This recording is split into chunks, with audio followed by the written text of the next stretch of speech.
Okay, guys, here we are.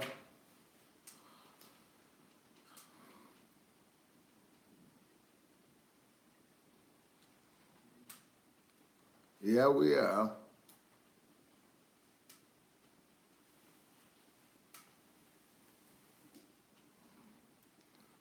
Anybody there yet? Is there anybody for me to welcome? Rochelle White. Ooh, wow. You are proving tough. You are proving to be tough, huh? Welcome, Rochelle White. Good evening to you. You are the first one by far today. Nobody is even coming close to you. Far ahead of everybody else. Okay, we'll just take some time and wait for the guys from Facebook and see how fast they come to join us. Then we have Simbad, is the second one today. Where is Steven? And where is Odia? Those are always the quickest.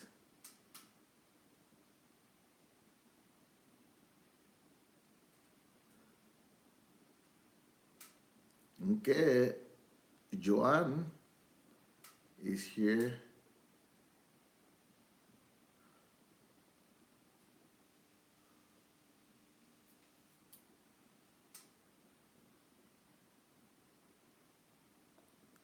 All right.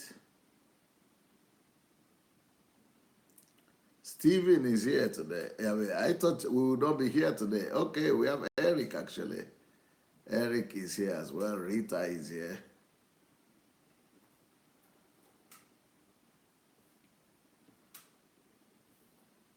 Okay, let's see who is going to come on next. While we are waiting for others to join us, especially those on Facebook. Okay, it's like we are on Facebook now. All right, here we go. Okay, we have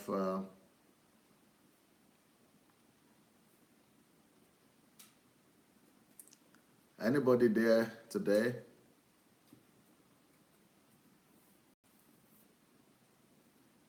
That I've not greeted? Pastor Nira is here, Nkechi is here. Yep. Let me go to Facebook to look for people here. And I greet our friends on Facebook. Jennifer, Patience, welcome every one of you. Nice to see you. We still have a few minutes before we go on Facebook, really, but it's like it's on today a little bit earlier. But I'm going to wait for it to be 7 before I greet them because it will not be fair on them. They are expecting us to come on a bit later. So, Justine, I need to remember how you pronounce it. Justine is here. Hello, Justine. That's beautiful. That Justine sounds really nice. Justine. I've got to remember that one, Justine.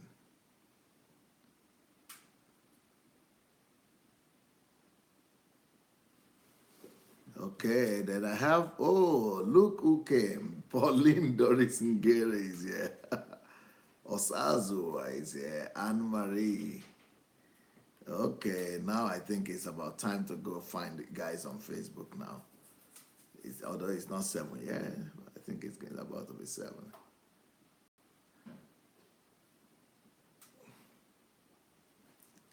Is anybody coming on Facebook yet?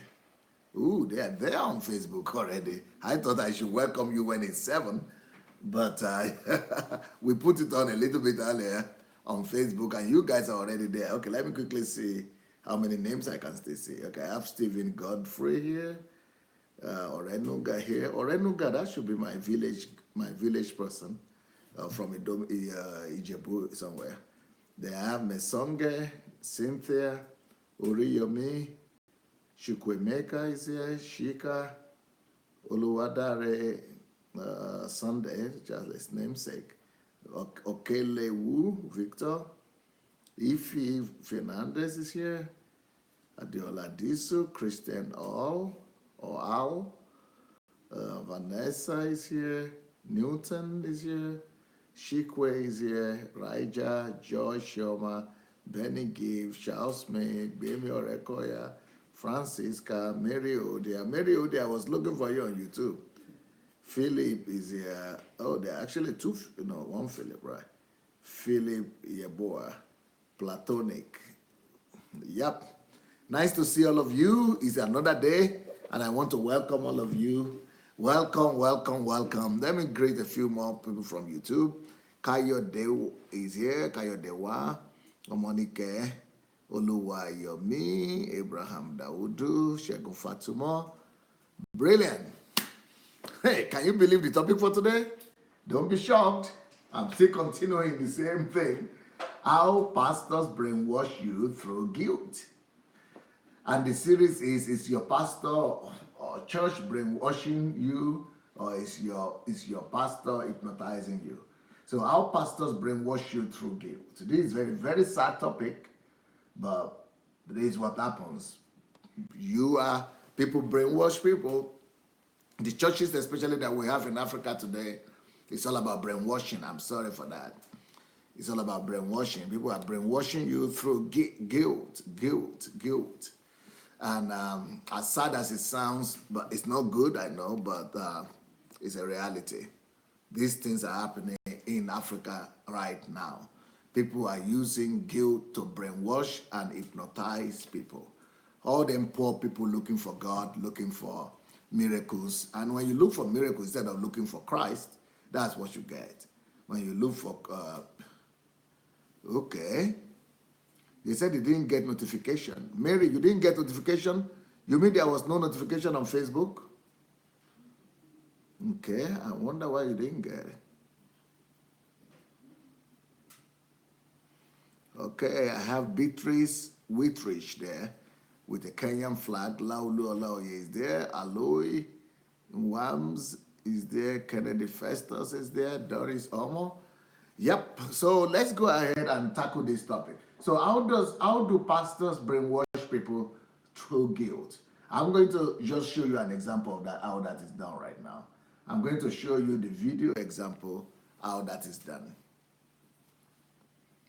I'm sorry, but these things are very sad, but you know what? You must know what is happening in churches these days. Okay, here we go. You know what is called concussion? What's your name? Goodness. Huh? Goodness. Goodness who? Yes. Eze. You know what is called concoction? No, sir. Huh? No, sir. Native medicine. Yes, sir. Huh? Yes, sir. You have it? Yes, sir. Come. Stop. Where is it? Stop. You see what is happening there? The woman came for a miracle, right? For a blessing, for a miracle or whatever she came for. And she thought the pastor is going to have apathy upon her, or is going to have mercy upon her, empathy upon her, sorry. He's going to have empathy upon her. He's going to feel for her. And that's the normal thing a pastor is supposed to do. You're supposed to have empathy upon people. You're supposed to feel for people and pity them and, give them some emotional comfort and console them somehow. Look what the guy is doing. Boom! It's an attack on the poor woman. Do you have concussion? It's a concussion. Because it's a concussion. Do you have concussion? What is concussion? I don't know what's concussion. Okay, native medicine. Who in Africa doesn't have native medicine? Especially if it is not juju, some of them are just native medicine. Okay, you have native medicine? I have. Even if she has, but don't shame her publicly like that. So this is in front of all the people and see what they're going to do. Guilt. Say, pastors brainwash through guilt. They want to find out, God forbid they will find out your sin. God forbid they will find out whatever you have done wrong. God forbid they will discover that you are doing something, you are not perfect. Once these pastors find out that you are not perfect, you are in trouble. You are in their snare. I mean, they set a snare for you. You are in their net. You are in their net right there. So let's see the situation again, so that you will see how these people set a trap for you. They put you in a trap. They put you in a trap. Let's see that video again. Do you know concoction? You know what is called concoction? Yes. What's your name? Goodness. Huh? Goodness. Goodness who? Yes. Eze. Do you know what is called concoction? No, sir. Huh? No, sir. Native medicine. Okay, sir. Huh? Yes, sir. You have it? Yes, sir. Come. Stop. Dangerous guy. She has fallen into the trap. She fell into the trap right there. She fell into the trap right there. She said, you have it? Come. Bam. You came for miracle and you are in trouble. Now, the guy now will begin to manipulate that woman through guilt to make her feel guilty and submitted. That is a way to make you submitted, to conquer you, to break you, to make you give up, to surrender yourself to their lordship, to cow in and be, totally say, I am nothing, I am nobody, you are my God, you are my Lord, you are my Father, you are my everything now. You are my Savior. But what the guy really wants to do is to prove to all other people watching that I am the great prophet. I could see. You see, I detected it. I saw that he has medicine. She has medicine. She has medicine, concussion. I am the powerful seer. I could see. And can you see the eye of the guy? Can you see? He's a tough guy. Can you see? He could see. He saw the concussion. The next thing you will hear, the guy is going to the village. He will say, now I'm going to your village, or I'm going to your room, or let's go ahead and see the guy. Where is it? It's in my house. It's in your house. Huh? When did you drink it? On Friday. Stop. On Friday. You see, he's burying the woman concretely. He's finishing her without any remnant. When do you drink it?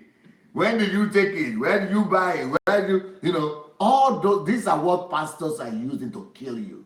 But this is not necessary, really. These things are not necessary. The only thing that was necessary is to make the person know that Christ has died for you. Christ has died for you, my dear sister. You don't need that concussion anymore. But you don't even need to mention all that publicly. You just need to tell her, Christ has, it doesn't matter. You have concussion, you don't have concussion. Every unbeliever that comes to church, but for example, in Africa, can you believe that in Africa the missionaries came for the first time and they are talking about Jesus Christ and you say nobody had anything in their house? Everybody had something in their house. But nobody bothered about that. Jesus has died for them. And just let them believe in Christ. Let them see what Christ has done. All that will be damaged. All that will be destroyed. And they themselves will come back home and throw them away.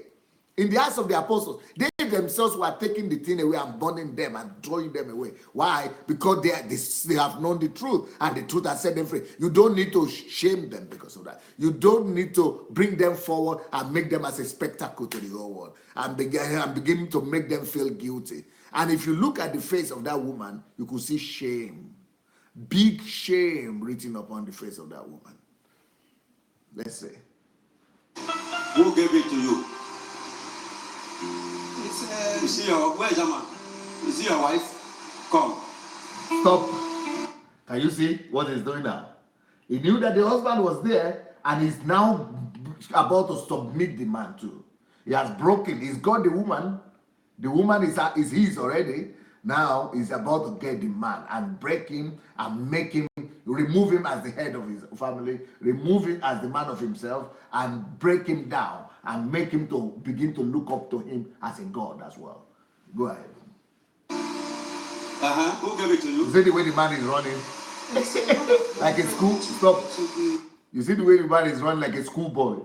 He's conquered already. Because he thinks, oh, they called out my wife. Oh, this man is powerful. Oh, this man is a man of God. So he's running happy that the wife has been exposed. Okay? Come. Who gave it to you? One of my friends, they took me to the woman's Stop. speech. Stop. Can you see that he doesn't know anything? This so-called prophet. Every time he's always asking questions from her. You see, he's not telling her. If he's a prophet, he will know. But he's actually just using test and failure. Try and what do you call it? Try and error method. So he's always asking her questions. Then now that she has given up and she has said, yes, you are the Almighty, you know. Then he now will come hard on her. He will now begin to now act as a prophet and he will begin to tell her other things. Let's go. She gave you the concoction. Are you aware of what she's saying? Yes, sir. She gave you concoction. So how do you think that baby will come when you are believing God and you are taking concoction? Stop. See, what is wrong with taking concussion? Concussion is like herbal medicine. So if the woman is taking herbal medicine, and every medicine is herb, by the way, and he's saying, how do you think baby will come? Now we could see what the problem is. The woman doesn't have a child. So she's being humiliated just because she does. I can imagine what these women are going through just because they don't have children. I can just imagine. After that now, after she has been shamed like this, after she has been humiliated like this, anything he tells her, she's going to do. That's why all these pastors are busy impregnating all the members of the church like that, because they want children. And I even heard some of them children, some of them wives, they are actually bringing up the children of their husbands, of their pastor, and they are thinking, the husband is thinking their own children. Because they break you, they break your personality, they break your will, they break your person, they shame you into submission. Sad. What I'm trying to tell you now, I was in my house when I saw the vision. I came to your house in the night. Stop. Let me hear that again.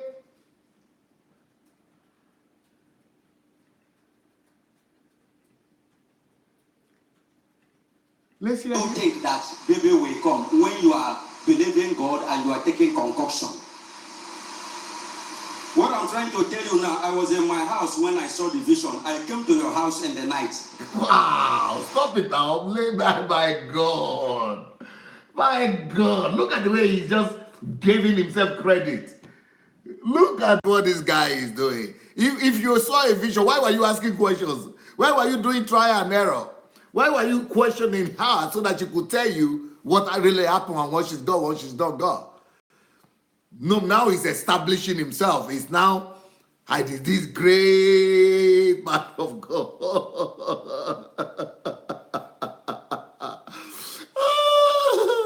Criminals are walking empty. They are walking free in the street.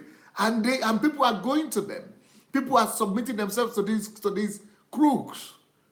Go ahead, please. That's how I got to know that there is a concoction. Hello? Because when I entered your house, I saw the concoction beside your bed. Stop. Yes. He's burying the woman. He's doing two things at the same time. Burying the woman in guilt, beating her to submission, beating her husband to submission, and then beating the whole congregation there to submission, making them to see his power, his almightiness. But besides that, he's also putting this woman in guilt. Yes. Where? Yes, sir. Beside the bed.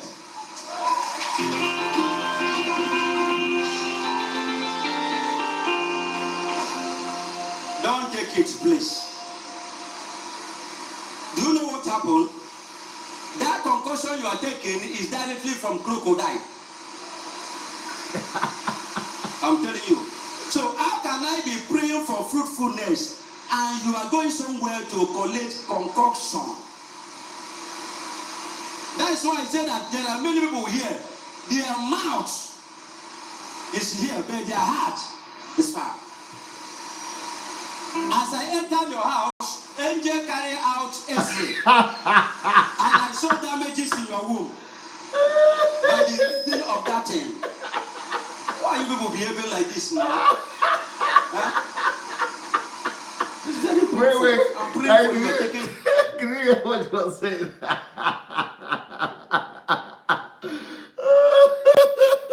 As I enter your house, angel carry that one. Oh, let me hear that. As I enter your house, angel carry out. Right there. Angel clue. He brought angel with him. These crooks, if you know, even the thing he says is not making sense. So he brought angel with him from home, from wherever he came. And he came into your house. I flew there, and the angel immediately carried out operation. Let me hear that part again. I think I need to hear that to be sure. Angel carry out. No, a little bit earlier now. It's here, but their heart. No, a little bit. Can I be praying for fruitfulness and you are going somewhere to collect concoction? That's why I said that there are many people here. Their mouth is here, but their heart is far. As I enter your house, angel carry out X-ray. And I saw damage. Stop. Angel carry out X-ray. That is X-ray. That is X-ray. How would you, if you already fly to a house, you have that ability to visit a house at night. You don't need X-ray again, though. If you can fly to a house at night, why will you need angel to come and do X-ray again after you yourself can fly and be visiting the house at night? You could easily see what she's doing now. How come X-ray? You could see everything. These people, these pastors. I hope you have other examples of this guilt something. I don't, because I really want to show more examples of all these guilt something. And I need, we have changed the style. Right now, I want you people to bring in call. I mean, we have to be calling in. As soon as you know that you can identify this guilt something, this guilt, how pastors hypnotize and brainwash through guilt, and you know what we are talking about, and you have evidence, you have testimony in regards to this particular topic we are talking about, then I will need you to go, and, go to Facebook Messenger. What do we call it? Move agents. Go to Facebook Messenger, Move agents, and just write there that, yes, I want to talk, I want to call, I have stories to tell. Because this is using guilt. This is a typical example. And if by the time you begin to examine other men of God in Nigeria, you will discover that they are all the same, almost all of them. Maybe not all of them, but almost all of them have the same, they use the same tactics. So only this one is the one we have the video now. Otherwise, I can show you video of Oyedepo, Adeboye. All of them are using the same guilt something. The other one, somebody said, if you don't give tithe, you will die. The other one said, if you don't give tithe, what will happen to you? If you don't give tithe, you will be poor. Another one said, if you don't give tithe, that is all manipulation through guilt. We have all those things are there. Victor was telling you today. Those are guilt something. Those are evidences we could use. If you don't give tithe, you will die. They're making you to feel guilty. So this is manipulation through guilt. These are the things happening. Let's hear the guy again. Heart is far. As I enter your house, angel carry out X-ray, and I saw damages in your womb. Ooh. By the reason of that thing. Why are you people behaving like this now? Why are you stop? Why are you people behaving like this now? Can you believe it? Why are you people behaving like this now? Poor pastor, poor prophet. Me, I'm busy flying here, and you are behaving like this. You just rewind it a little bit. Why are you people behaving like this? I want to hear that. You pity me now. Me, I'm flying. I'm tired of flying.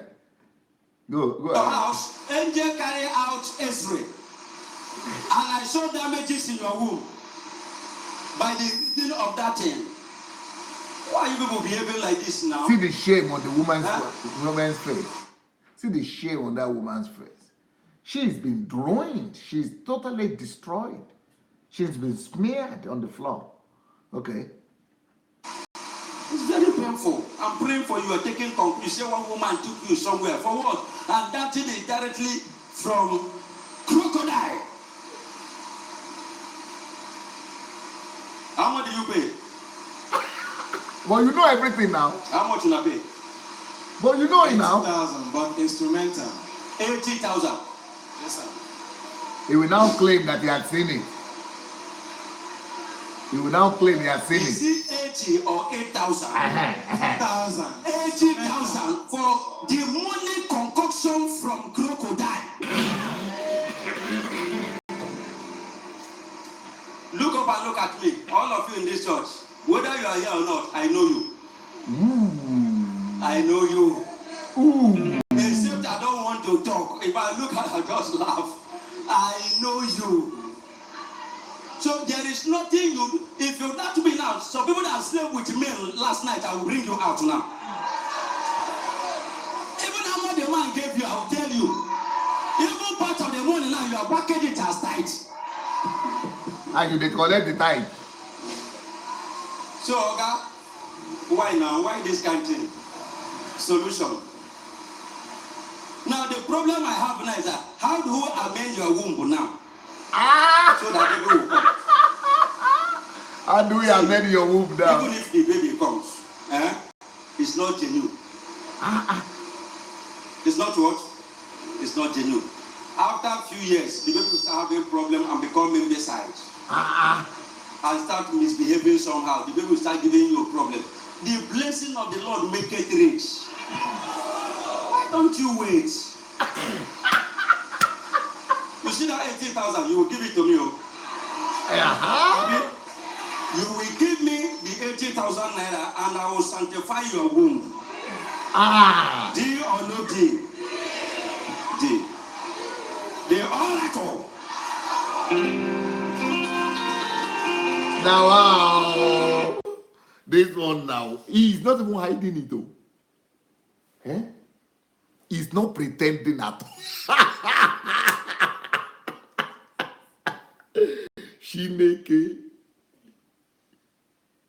At least the one in Lagos, I think it's not in Lagos. The one in the big cities the older ones try to use style. Or they tell them in the office. But this one is coming out plain. The same amount you pay to the other guy. He's jealous. So that money was supposed to come to you and he's not hiding it. Why should you go and use money to buy medicine? That money you gave to the medicine, for the medicine, it was supposed to come to me. Let me hear that part again. That last part. More. Go back to the way. These guys should be arrested. And people are saying I'm the one who is an antichrist. I think I see antichrist all over these people. Go back. Anybody that knows what we are talking about, using guilt to make people mad, to make people, to brainwash people, please go ahead and write that you want to call to move agents on Facebook Messenger. Yeah, let me hear. For you are taking conclusion. You say one woman took you somewhere. From what? And that thing is directly from crocodile. How much do you pay? How much you pay? Stop. So he was asking for how much they paid so that he will be able to know what they call the thoughts or what they call extort, so that he will be able to extort money from them. It's about extortion. He wants to extort money from the guys. These people are wicked. Let's hear him. 80,000, but instrumental. 80,000. Yes, sir. He's counting the money already. Is it 80 or 8,000? 80,000. 80,000 for the money. Stop. His eye don't become big. 80. That's my money, oh. That is my money. They don't take. Who are these medical people who have taken my money? Oh? They has a competitor. He had a competition there. Okay, continue. 1,000 for the money concoction from crocodile. Look up and look at me, all of you in this church. Stop. Look, show me the face of that woman. They just disgraced the woman and put her down anyhow. You see? They just disgraced her. Let it play. Church, whether you are here or not, I know you. You see? Stop. I know you. whether you are here or not. That is what Nigerian pastors want to do. They want to make you feel their infallibility. They want you to feel that they are what? They are superhuman. They want you to feel that they are Almighty God. In fact, they just replace God. They just dethrone God, throw God out of the place, and put themselves in the throne. That's what these people do. Yeah, go ahead. I know you. I know you. Except I don't want to talk. If I look at I just laugh. I know you. So there is nothing you. If you that to me now, some people that slept with me last night, I will bring you out now. Even how much the man gave you, I will tell you. Even part of the money now, you are packaging it as tithes. So, okay, why now? Why this kind of thing? Solution. Now, the problem I have now is that how do you amend your womb now so that baby will come? See, even if the baby comes, it's not genuine. It's not what? It's not genuine. After a few years, the baby will start having problem and become imbecile and start misbehaving somehow. The baby will start giving you a problem. The blessing of the Lord make it rich. Why don't you wait? You see that 80,000, you will give it to me. Abi, you will give me the 80,000 naira and I will sanctify your womb. Day or no day? Day. They all at all.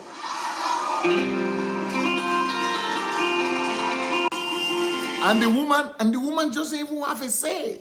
That's how they submit to everything these so-called men of God do.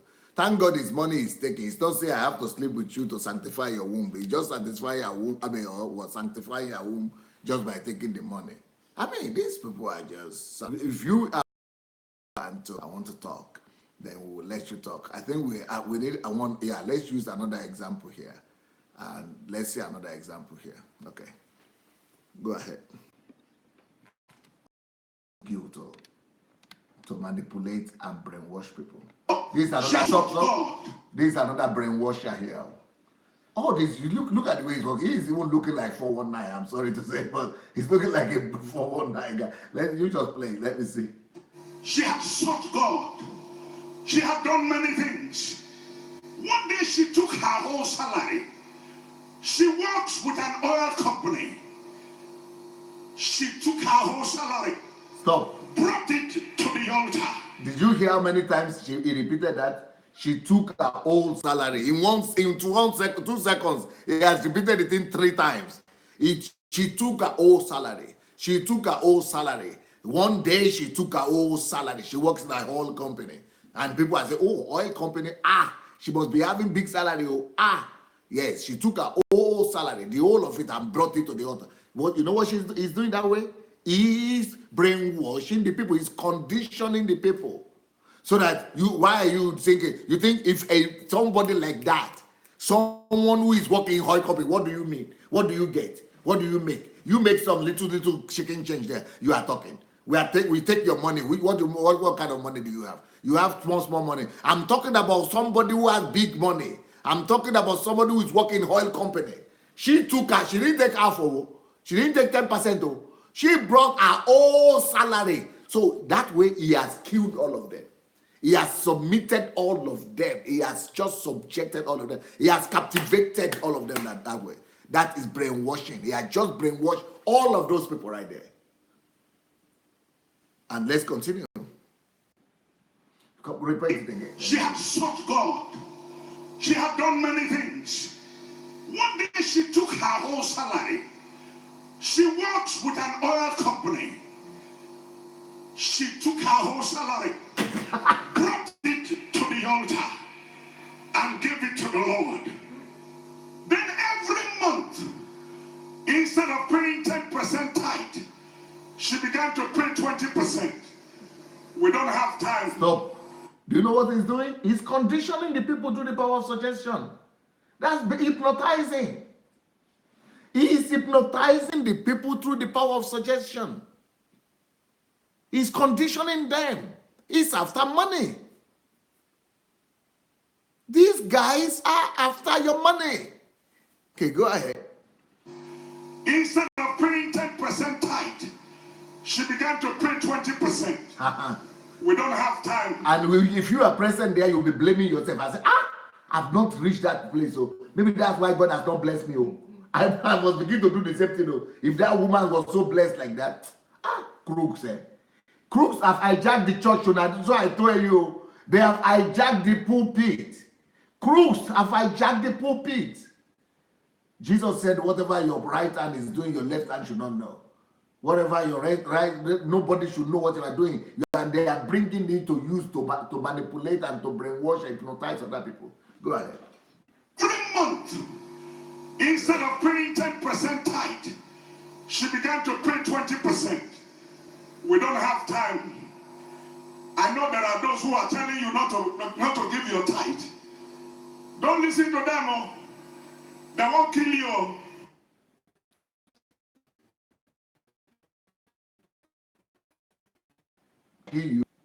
So if you don't pay your tithe, you will die. Is that what the guy is trying to say? Is that what the guy is trying to say? People who tell you not to pay your tithe want to kill you. That is harsh. That's a tough one. He's got to be bold to say that. He conditioned them, the woman in the oil company. Bring you 100%. And then every month, 2020, they have bastardized the church. They have manipulated, destroyed the church. Let's see another one here. So you see what they are using. They are using guilt to brainwash people. Let's see another one here.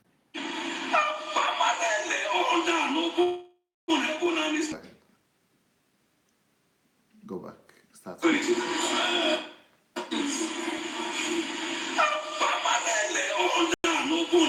It's not guesswork. I knew when the window opened. I knew when the window over our church opened. I knew when the window over my life opened. Look, don't break your head in prayer and fasting. As far as God is concerned, prayer and fasting is no factor for prosperity. It's no factor. It's no factor. Now, can I tell you what the Lord told me before I close? And that awesome encounter, God said to me, my son David, my prosperity plan is not a promise. So it does not answer to prayers. He said, my prosperity plan is not a promise. It has no respect for fasting. Verbatim from God. Verbatim. When the hand of God came upon me in that room, verbatim. He said, my prosperity plan is a covenant. Until your part is played, I am not committed. Until your part is played, I am not committed. Now understand that God's prosperity plan does not answer to prayers. You can go for 40 days, you will return poorer than you went. The only way is to connect and align with the mystery of seed time and harvest, which is ensured by tithing. Everything you give returns, only tithing secures. Every seed brings you return, only your tithe secures the blessing. He said, and I will rebuke the devourer for your sake. It's tithing that rebukes the devourer. It doesn't take time for the devil to destroy anything one has, but you secure it by your tithing. Show me a tither, he never suffers up and down. That's what happens. Is that it? Repeat it, please. Repeat it. The whole thing. I'm so disappointed in what is it. Huh? It's not all. Okay, continue. Are you repeating or you are continuing? Okay, let's repeat. So, is that the beginning? Okay. I'm so disappointed. Because I always think that Oyedepo was a smart man. And he's done some great stuff. And he's supposed to be a smart man. But I can't believe that, or maybe it's true what these people are telling me, that these people are intentional in what they're doing. Could they be intentionally evil? Because I'm finding it more and more difficult to believe that he doesn't know what he's doing. And everything he's had now is so emotional and dramatic, and gullible people will believe it. But people with critical thinking will just say this is rubbish. And I'm going to break down everything I said now. And you are going to see all the foolishness in what we just had. Let's continue. Let's do it now. I'm going to break down everything I just told you now.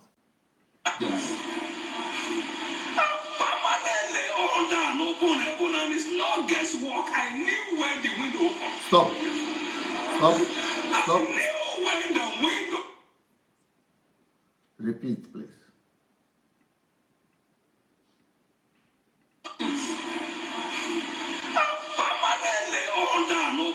And it's not guesswork. I knew when the window opened. Stop. Okay. Can you imagine the kind of talk we're hearing? So he is trying to say, not just he, but all the people who pay tithes, including himself, he has been, he himself and the church and other, have been permanently under open heaven. He knew when the window of heaven opened over himself. Let's start with himself. So he says, I knew when the window of heaven opened over my head, and since then I've been permanently under open heaven since then. Okay, good deal. Let me say I believe you. If I come to believe you that you are under open heaven, since at a certain time you had an encounter with God, and that is true, beautiful. So why do you then still need offering, tithe and offering from your people? Why are you the one who talks about tithe and offering the most? Why are you collect offering from people the most? What do you need the money from people when you're already under open heaven? When you are already under open heaven, you should be the one distributing money to people. You should be the one gathering your members and distributing money to them. You shouldn't be the one collecting from poor people. You shouldn't be the one. Let's do like in the Bible. In the Bible, money, even in the Old Testament, the Levite and the priest did not collect money. Even the government of Israel, the government was not allowed, the nation of Israel was not allowed to collect money and offering or tithe from the poor, from the widows, from the orphans, and from the strangers. I mean, from the slaves. They were not allowed, they were not giving tithe and offering. Nothing was being collected from them because they were already poor. Tithe was not being collected from them. Poverty, they were rather collecting tithe and offering to give to the poor, to give to the widows, to give to the fatherless. That is what was done in the Bible. So if you now say, when God opened heaven over you, that is wickedness then to be telling people that they have to give to you again, and they are poor. And if heaven, okay, that's number one argument. Number two argument, if you say the date when heaven opened over you, and you should be the one of America, all of us should be running, not to America from Nigeria. We should be running to Nigeria from America, from Europe, from everybody. In fact, the whole world should be running because you are the only one in the world that knows when the heaven opens over them. So that you should be producing money, not America should be producing money. But Nigeria is poorer every day. Since the church has started, since your church started, since that encounter, Nigeria has become poorer every day. Every day, every day. It doesn't look like any open heaven is working there. Because the country is becoming more poorer. So where is the open heaven going? Or even if it's coming to you alone, what have you done to it to make the country better or people's lives better? Even your own members. Okay, let's continue.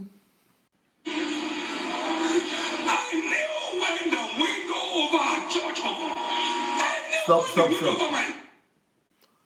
Please, I want to tell you guys, go ahead and check on the Facebook comment. If anybody is going to come to be telling some rubbish, ban them. Just kick them out. They are gunners. Okay, go ahead. Don't break your head in prayer and fasting. As far as God is concerned, prayer and fasting is no factor for prosperity. It's no factor. It's no factor. Now, can I tell you what the Lord told me before I close? And that awesome encounter, God said, said to me, my son David, my prosperity plan is not a promise. So he does not answer to prayers. He said, my prosperity plan is not a. So he's saying God told him that God's prosperity plan doesn't answer to prayers and it doesn't answer to fasting, but he will tell them another lie, what it answers to. Promise it has no respect for fasting. Verbatim from God. Verbatim. When the hand of God came upon me in that room, verbatim. He said, my prosperity plan is. What is verbatim from God? What does that mean? Describe that to us. Verbatim from God? Brainwashing. That is brainwashing going on. No? So that the people sitting down in the auditorium will think, ooh, wow, this is a man that God speaks to verbatim. This God, ooh, wow, you better don't question him. God himself come to. But the truth is that he read the book of Gloria Copeland. He himself had told the story in other places. He has forgotten. That's the reality. But let's continue hearing it. Because, hello? Because it is in that book when it's written that prosperity is covenant. If you want, I can find the book for you. But people who listen to him, they are not putting one and one together. They are not putting two and two together. The way it is written, the idea that prosperity is a covenant is coming from the Copelands. Verbatim. Verbatim that is not in the Bible. Verbatim. It's so verbatim that God couldn't write it in the Bible. These manipulators, I don't even know what to do with them. I'm tired. Because they're just doing it like daylight robbery. Daylight, oh, not be for night. This will not be there under the covering of darkness. It is daylight. Okay, let's go ahead and hear it. Till your part is played, I am not committed. Stop. That's the manipulation there, brainwashing. Till your part is played, I'm not committed. You know what he's trying to say? Bring something to me. Until you bring, God will not bless you. You know, I mean, don't fool anybody, guy. So who did Bill Gates give tithe to? Or, you know, even Henry Ford, who have died long time ago and he's still prosperous. Their dynasty will never be poor again. Or Rockefeller, who did they give the title? And they are still, you know, prospering till forever and ever. Or the Rothschilds, who did they give the title? And they are still not covenant. What covenant? I said until your own part is, you know, the way they are programming people, if you don't play your own part, God will not do. How can you speak for God? God can do anything he wants. You don't need to play any part. God will come and do anything he wants. Especially when it's a lie, when it's not in line with God's word. God is not a, you know, this is how they are teaching people transactional relationship. This is paganism, this is syncretism. You know, the relationship with God, they are teaching people is transactional instead of relationship. Instead of transformational relationship with God, they are talking about, you know, transactions. This is what their gospel is all about, making deals with God. Oh, you have to bring your own part, go and commit 10% or whatever percent, you know, like that one said he brought the whole salary. And then the other one said, then 20% every month. So bring the whole salary, bring the whole thing, and then God will perform. How can you speak for God like that? That God will not do anything until you have performed your own part. What part? He's brainwashing the people. And that's why people will keep on bringing money.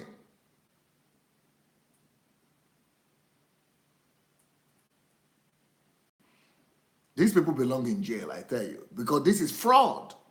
This is 419 right there in the pulpit. Okay, let's keep on hearing. Until your part is played, I'm not committed. Stop. If this thing is true, do you know how many people pay tithe in Nigeria? Half of the country almost pays tithe. If it is true, why is God has not been committed? Why has God not been fulfilling his own part? Why is it that only he opened the whatever gate is it? The gate of heaven on? Why is it that he didn't open the gate of heaven on at least 10% of the population of the country who has been paying tithe? At least 20%. Why is it that heaven is not opening over all of them? Can you imagine if heaven had opened like that? You think all these people are not paying tithe and offering? They are paying. So why is it that everyone is not opening over the whole of Nigeria? Because prosperity doesn't come through giving tithe and offering. Prosperity comes by people building industries. Prosperity comes by people building, the nation. Let me finish this analysis out. Understand that God's prosperity plan does not answer to prayers. You can go for 40 days, you will return poorer than you went. The only way is to connect and align with the mystery of seed time and harvest. Stop. That is seed time and harvest. You see, it is all this prosperity, these charismatic prosperity messages that it is sowing. By sowing money, that is how you will get. And that's not what is said in the Bible. When it talks about seed, it's talking about real farming, real agriculture, not money. This is the manipulation that has come from America. This is the deceptive message that has come from America. And these people are bought into it and brainwashing the whole population, brainwashing all of Africa. And what I've discovered about this Bishop Oyedepo is that almost you cannot say 2 sentences for them to be correct. In fact, this man, I've never heard him say 2 sentences and 2 of them are correct. One has to be a lie, or 2 of them a lie. He is horrible. Which is ensured by tithing. Everything you give returns, only tithing secures. Stop. What about all the people I've just mentioned in history? Bill Gates, Warren Buffett, Mark Zuckerberg. They are not giving any tithe to anybody. And they are richer than you, who has been giving. You yourself, you have heaven open. Despite your heaven open, you can't reach them. So whose heaven is open? It looks to me that it's their heaven that is open, though. Every seed brings you return. Only your tithe secures the blessing. It's and I will rebuke the devourer for your sake.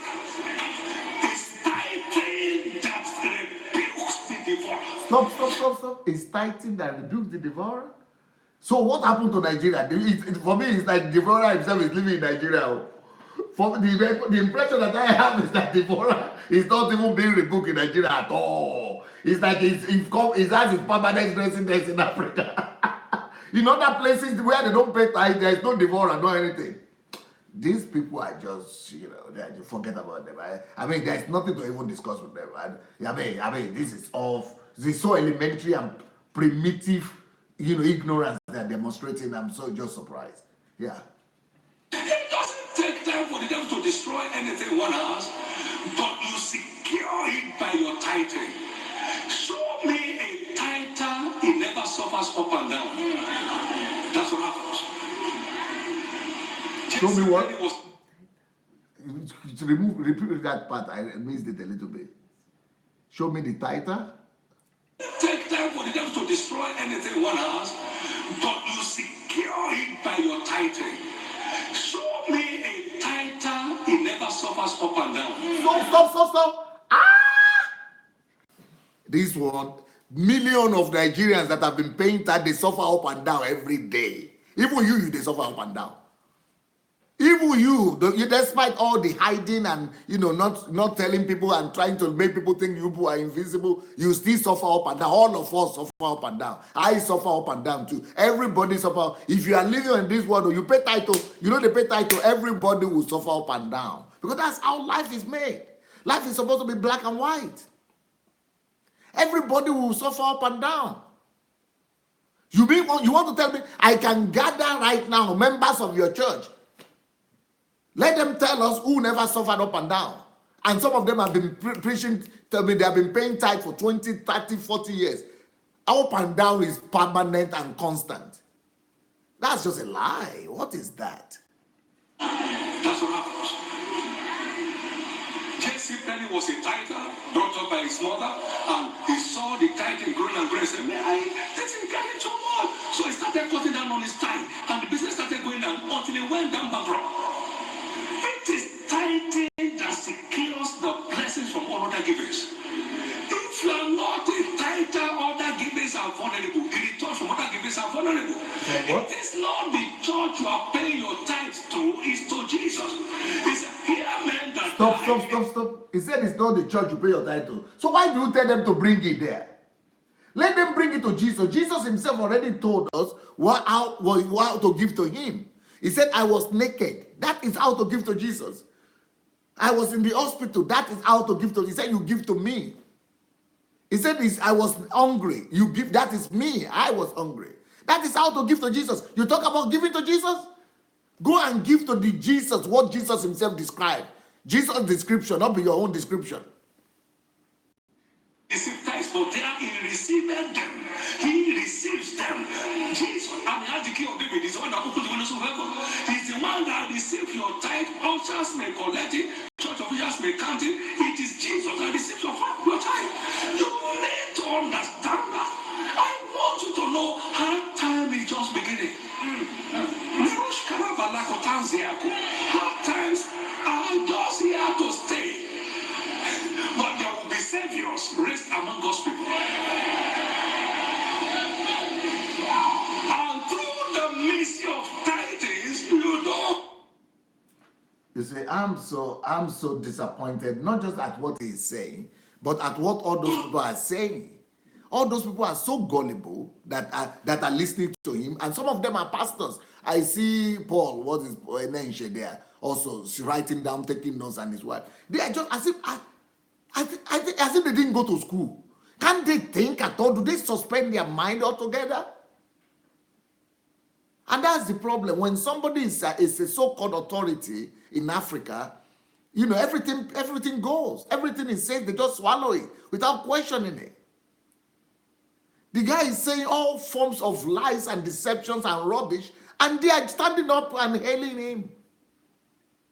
Please, I think it's time for some calls. So this is what we call brainwashing, conditioning, hypnotizing, and through guilt. So if you are not paying your tithe now, you'll be feeling guilty. If you've not been paying 20% every month, or your whole salary from oil company, you'll be feeling that you're doing something wrong. Hello? We have a caller here. Hello, who is that? Hello, this is Adelaja calling from Lagos. Yes, please, Ola. Yeah. Dr. Sunday, yes, sir. The only person whose heaven is open here is the bishop himself. That's why he's very correct with what he's saying. Every other person, they are the one that are paying for it. And you know, at first, when you do tell us that there are churches in Nigeria, I used to personally give an exemption to RCCG and winners. But I must tell you something. Orisha Jaffa was preaching in RCCG that those who do not pay tithe will die. Gio did not correct that statement. Can you imagine? He is an in-law to him. When he was caught for money laundering, nobody said anything. He still maintained his position. Again, this Gio son wrote today that thanking Daddy Freeze that people are coming to their church more, they are giving tithe the more. And that really caught my attention. That is a strategy of Subway restaurant. Yes. They open restaurant in the neighborhood, they see that it's not selling, they open another one, doing as if that their business is booming. That's exactly what these people are doing. It is just a business franchise. They are just bringing business strategies to grow the church. So people now will be thinking, we are the only ones left out. People are still paying tithes more. And they will all be watching to pay. That's exactly what they are doing. Wow. So all these people are fraudsters. Yes. Fraudsters. I know of it without a doubt. They are fraudsters. There is a cohort, they know about it. It's a game plan. What is the next strategy? And Farasi was talking about galaxy, God took tithe, made art, created tithe. That is all just fraudsters. These people are fraudsters. People, I don't know why it is difficult to get it. So me, I don't need to convince you anymore that we don't have church left in that country. No. I know that. That's what I'm saying.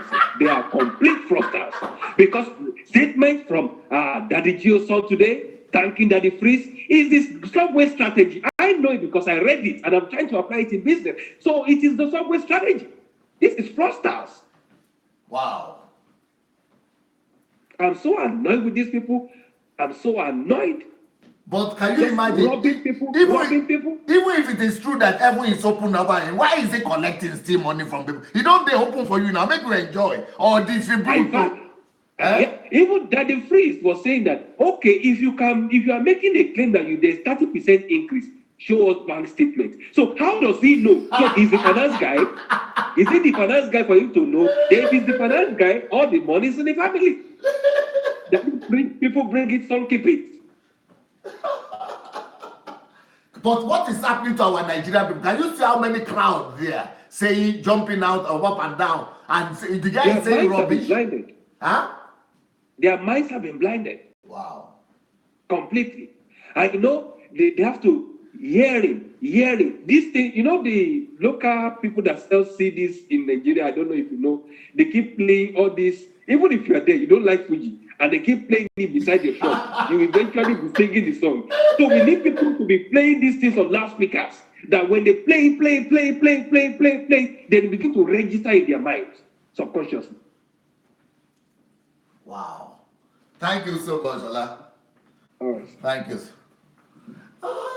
You don't do this one. Wow. You know, he said, when they used to hear me say that there is no more church in Nigeria, even though when I say that, I don't mean there is no more church. I know there are always remnants, there are 6,000s and 7,000s. But that what I mean is that, so he used to say, no, even if there are no more churches, there is still RCCG, that there is still winners. So he's thinking those are the standard, but those are the worst. Hello, we have a caller. Hello. Yes. Yes, talk Yeah, now. hello. Who is talking from Yeah, where? hello, this is Brother Vincent Mado. I'm calling you from Mexico. Yes, please. Oh, Mexico. Wow. Yes, sir. We're glad to hear from you.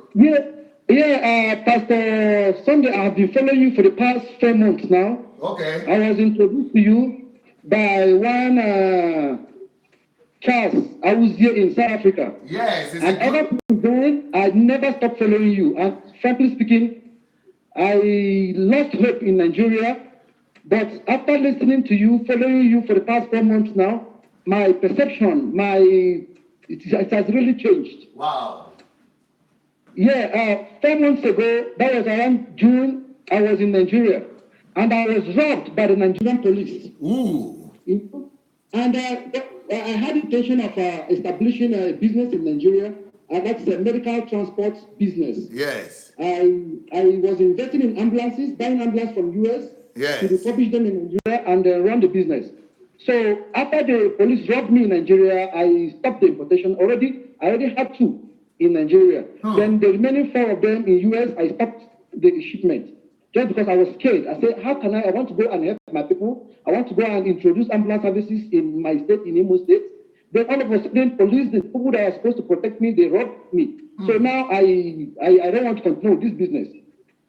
So then when I came back to Mexico, I started listening to you concerning going back to Nigeria, reforming Nigeria, and my spirit now got boosted. Wow. So now I am ready. Pastor, I'm telling you, I am ready. My heart is really, really ready to work with you in Nigeria. I am going to invest money in ambulance, high intensive, how do they call it? The fourth ambulance with intensive care units. Yes, I will be investing in them. And in my village, in my town, in my community, there are a lot of nurses that they are certified nurses. They are midwives, certified midwife nurses. But because they got married to a poor man, or they got married to somebody who has no vision, and they got stuck in the village, right now they are not working, they don't have a job. So this kind of people, with the ideas I'm getting from you now, I'm going to empower them. I'm going to, bring them out from the village and take them to places where they are needed. I'm really ready. Beautiful. Beautiful. Really ready. Beautiful. I'm ready to work with you. So what I'm going to do right now, I'm going to register blog. What's the name of the blog slash? Yeah. It's Sunday Adelaja blog.com/Nigeria. That's how to register to go with me. Yeah, Sunday Adelaja blog.com/Nigeria. Okay. Thank Okay. I will try my best and register. And another thing again, these topics you are bringing up recently, my brother, frankly speaking, I am touched. I have been deceived for many years. Wow. I got born again the year 1999 in Calabar, Cross River State, Winners Chapel. I was one of the founding members of Winners Chapel in Calabar. Wow. Then I traveled out of Nigeria and then I've been traveling around Latin American countries. Then when I got to Belize, there's a country in Belize, the country they call Belize in Latin America. Yes. It's a British colony. Yes. I lived in Belize for years, and in fact, I took over the welfare, the growth of RCCG in Belize. Wow. In fact, most of the churches started in Belize. I was part of it. Then I moved to Mexico with my family. The same thing happened in Mexico. I worship with them. In fact, if you go through my Facebook pages, you see a lot of pictures from RCCG. In fact, the new place that I'm living right now, the church there, I planted it personally. I'm telling you. But I refuse to pastor it. I said, no, I'm not a pastor, but I'm a brother in the church. What I like doing best is church sanctuary keeping, cleaning the church, making sure everything is good, everything goes well. But for me to pastor a church, I refused.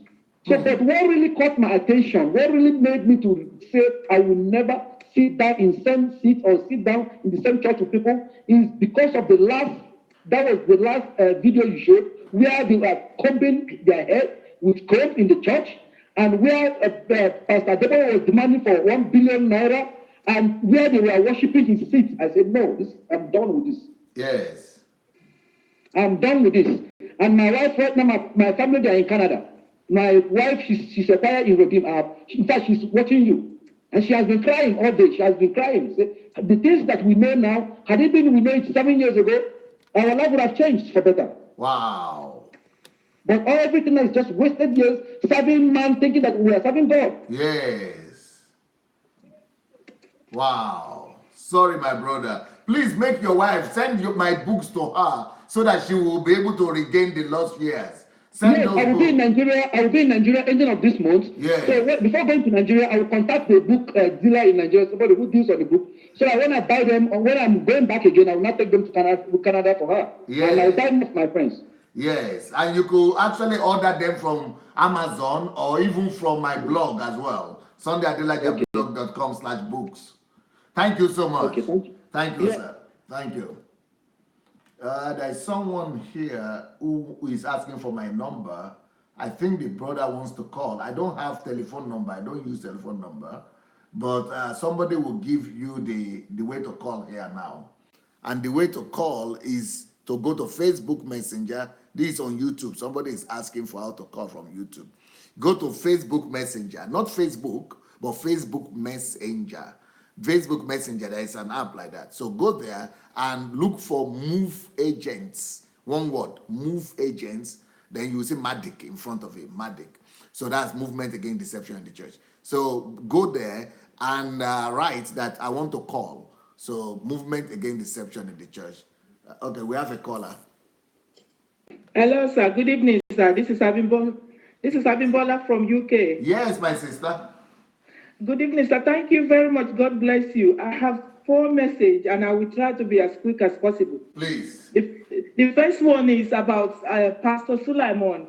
You know, Pastor Suleiman actually said that he was paying double of what all the congregation paying in 2 Sundays. Okay. So if he has that amount of money, he should please ask other people to stop paying because he has enough to pay. He has already overpaying what the congregation are paying. So he should stop taking money from them. Yes. That's for him. Yes. Another one is Ashimolowo. He has a church in UK. You know what he preached in Nigeria about people should be bringing money according to their age. Yeah. He can never preach that in UK. Wow. Why? Because he knows that if he dare preach that, he will end up in prison. Wow. Definitely. That shows you that these people, they know that they are lying. They know they are only just manipulating people. If the gospel that you are preaching in Nigeria, if it's good enough, why can't you preach the same in UK? But he knows he can only get away with that in UK. In Nigeria. Sorry? Yes. He can't preach that in UK. and said people should be bringing money equivalent to their age. Yeah, but he can do it in his church without people knowing. But now, with this awareness that is going on, people can go and report. Even if he does that in the UK, people can take the video and take it to the police. Definitely. Even as we speak now, he can't preach such a gospel. He cannot preach that in UK because he has learned from Oyedepo. Oyedepo preached similar manipulating in his branch in UK. That's when he was banned not to come to UK anymore. Wow. But he will never preach the same thing that he's preaching in Nigeria. He won't come and preach it here. He knows the consequence of it. Yeah. So these people, it's not that they don't know the right thing. They know the right thing. There is difference between lying and saying things that you don't even know if it is wrong or right. They know what is right and they know what is wrong. So they deliberately want to manipulate people. Oyedepo himself said that if you don't continue to pay tithes, you will continue to be a beggar. Who is a beggar now? Is it not him? He is a beggar because every Sunday he's still begging and asking people to come and pay him. After he knows that the heaven has been opened, he moves a bank into his church. So what does that preach to us? He has already preached to us that this is a business. This is definitely a business center. He doesn't need to say it. It's a business center. We can see by his fruit. He will ask people to pay every Sunday, and he will be manipulating them that if you don't continue to pay, you will remain to be a beggar. He is the beggar because he's the one that continues to beg people to pay. Wow. Thank you. I know that God is at work. God is really dealing with them. If they can continue to preach this and it's just moving them, if you calculate amount of hours that they have spent on this issue, that will show you that they definitely know the impact of what God is doing. God is really dealing with them. And all their members that is still believing and go and following them, if they really love God and they love these people, they don't want these people to perish, they have to continue to tell them the truth. Otherwise, if they are allowing them to continue to manipulate them, do you see in any of their preaching about the salvation? No, it's always about the money. Is that what Christ died for? Yeah. God bless you, sir. We will continue to pray for these people that God will open their mind to see the truth word of God. And if they really love God and they love these people with the love of their Lord, not the love of money that they love them, they will continue to tell them the truth. There is no point in telling lies just because you want to be in a good book of human being and be in a bad book of God. Thank you so much. Thank you, sir. Yep. Yeah, so it's all, you see, all these people are no more preaching the word of God in Nigeria and these African churches. Most of these people, I mean, they are just preaching manipulation. They are just telling people, just anything that will manipulate people, anything that will make people to give their money. That is what people are preaching now. Okay, we have another caller here. Hello, Bishop. Hello? Bishop Joel. Hello? Yes, Bishop. Hello, man of God. Yes, sir. Can you speak loud? You need to make your microphone either closer or somehow. You have to be Okay, louder. how about now? No, not so loud. I think it. How about now? It can be louder. It used to be better. Yeah, how about now? Okay, go ahead. We'll manage. Good evening, sir. Yes. My experience with Bishop Oyedepo is very interesting. Wow. When I was in Kano, I was in his program where when he launched his ministry. Yeah. In Central Hotel in Kano. Okay. So he preached about the anointing and the power that God has given him. Okay.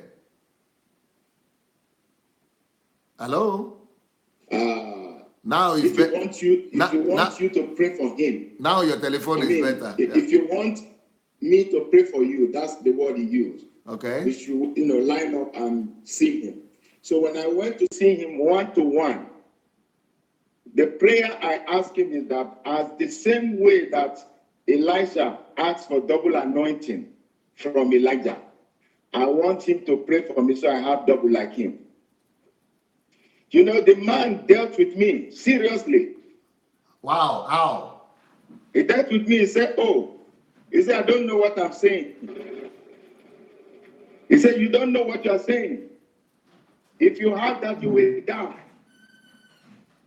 I was shocked. And I was saying to myself, if you are able to receive that anointing and it's working, you say, we should come, you pray. How am I going to die if you pray for me? So it's very, very manipulative. So he doesn't want you to have the double anointing. That's how he drove me off. He didn't pray for me. He just shook my hand and said, oh Lord, straighten this man's mind so that he knows what he wants. I've told you what I want. I want double anointing of what you have as Elijah and Elisha. And then at the next session in the evening, he used me to preach. Wow. And he told people, he said, oh, I came to pray for him to pray for me. I'm asking for double anointing. That he said, oh, if he prays that I will die, that I don't know what he carried. But now I thank God that he didn't pray for me.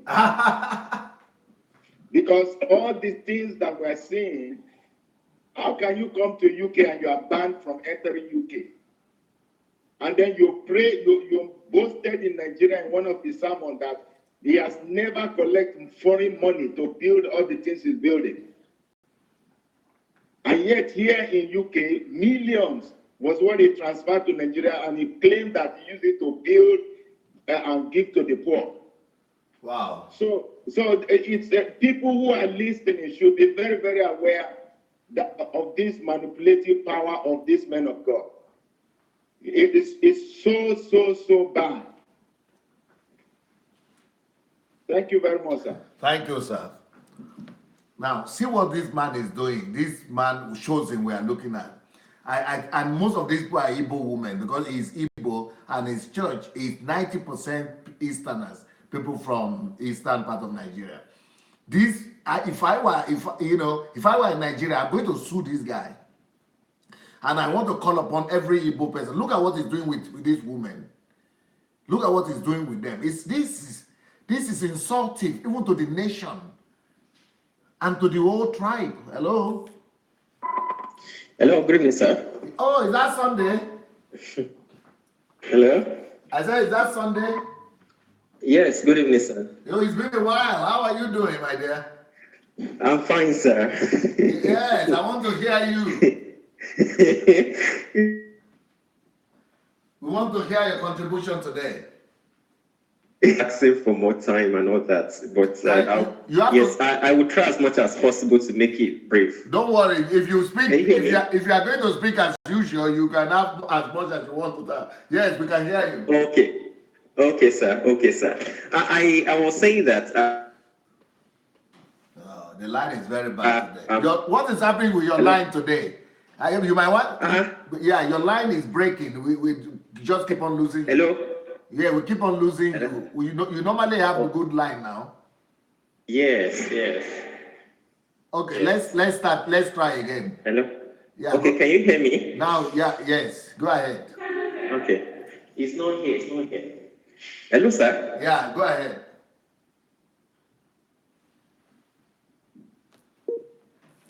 The line is not good for him today. It's not lucky enough. So see this kind of manipulation these people are doing to this woman, eh? See what these people are doing with this woman here. This is not fair. You don't treat somebody's wife like this. You don't treat somebody's daughter like this. In the name of deliverance, in the name of problem. Don't treat people like this. This is bad. This is horrible. This is heartless. This is horrible. Who is allowing these people to mistreat women like this? Don't treat anybody like this, even if they are servants, even if they are your slaves, even if they are your property. You don't treat them like this. I mean, just abusing this woman. Hello? Hello, sir. This is Honorable Moses. Honorable Moses, how are you, sir? Yeah, I'm good, sir. I just want to say thank you and want to share my experience with you. Yes, sir. Yeah, thank you for this issue of tithing. And I just want to tell you, this issue is going really, really viral, because I can now see that you are telling the truth. Wow. You know, because these people called pastors, I know that the tithe is it's not, the church is it's like a business tragedy.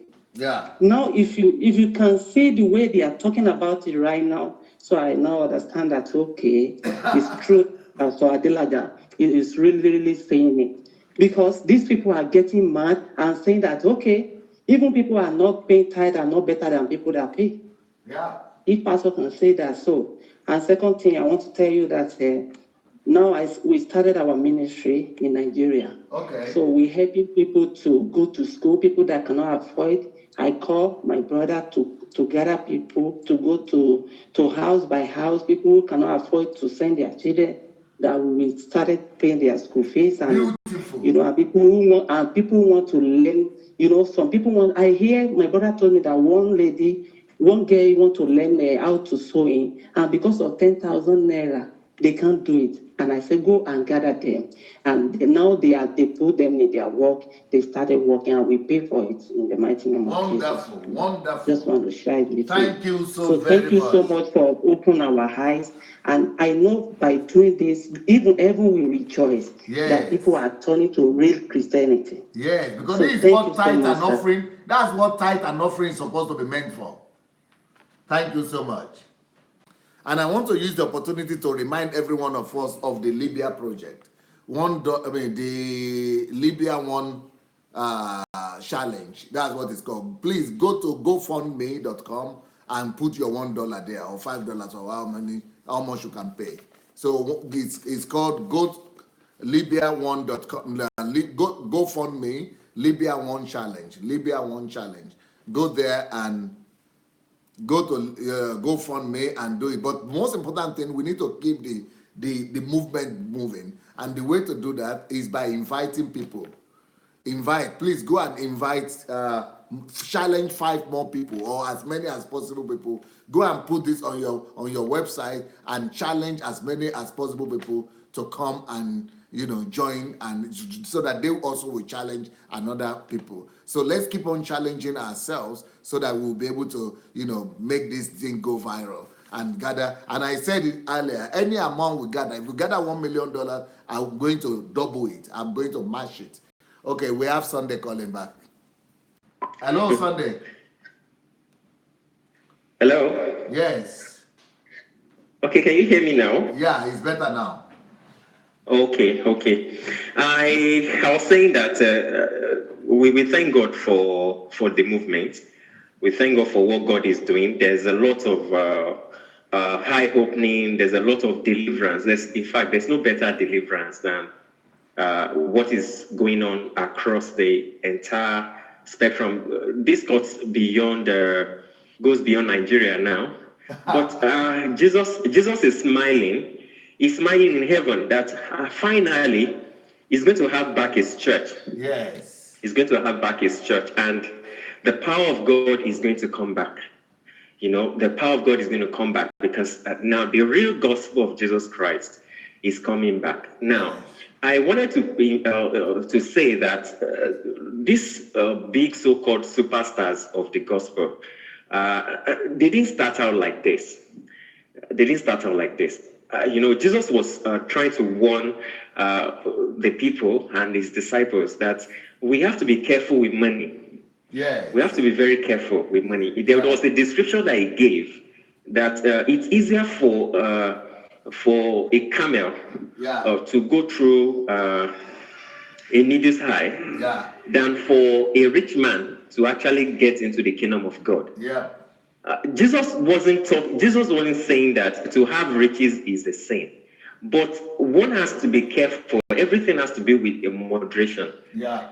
And there was a discussion I was having with someone. I said, why is it that the churches that have a structure whereby every 4 years or 5 years they have a new general overseer, it is impossible to look at the geo and say the man has so much money. It's not possible. Yeah. But when you look at the other type of churches, that you have a lifetime president like what you have in some other African countries. A lifetime president, somebody who has remained in power for maybe 20 years because he's just waiting to die. So it's like a monarchy system. It's like an empire.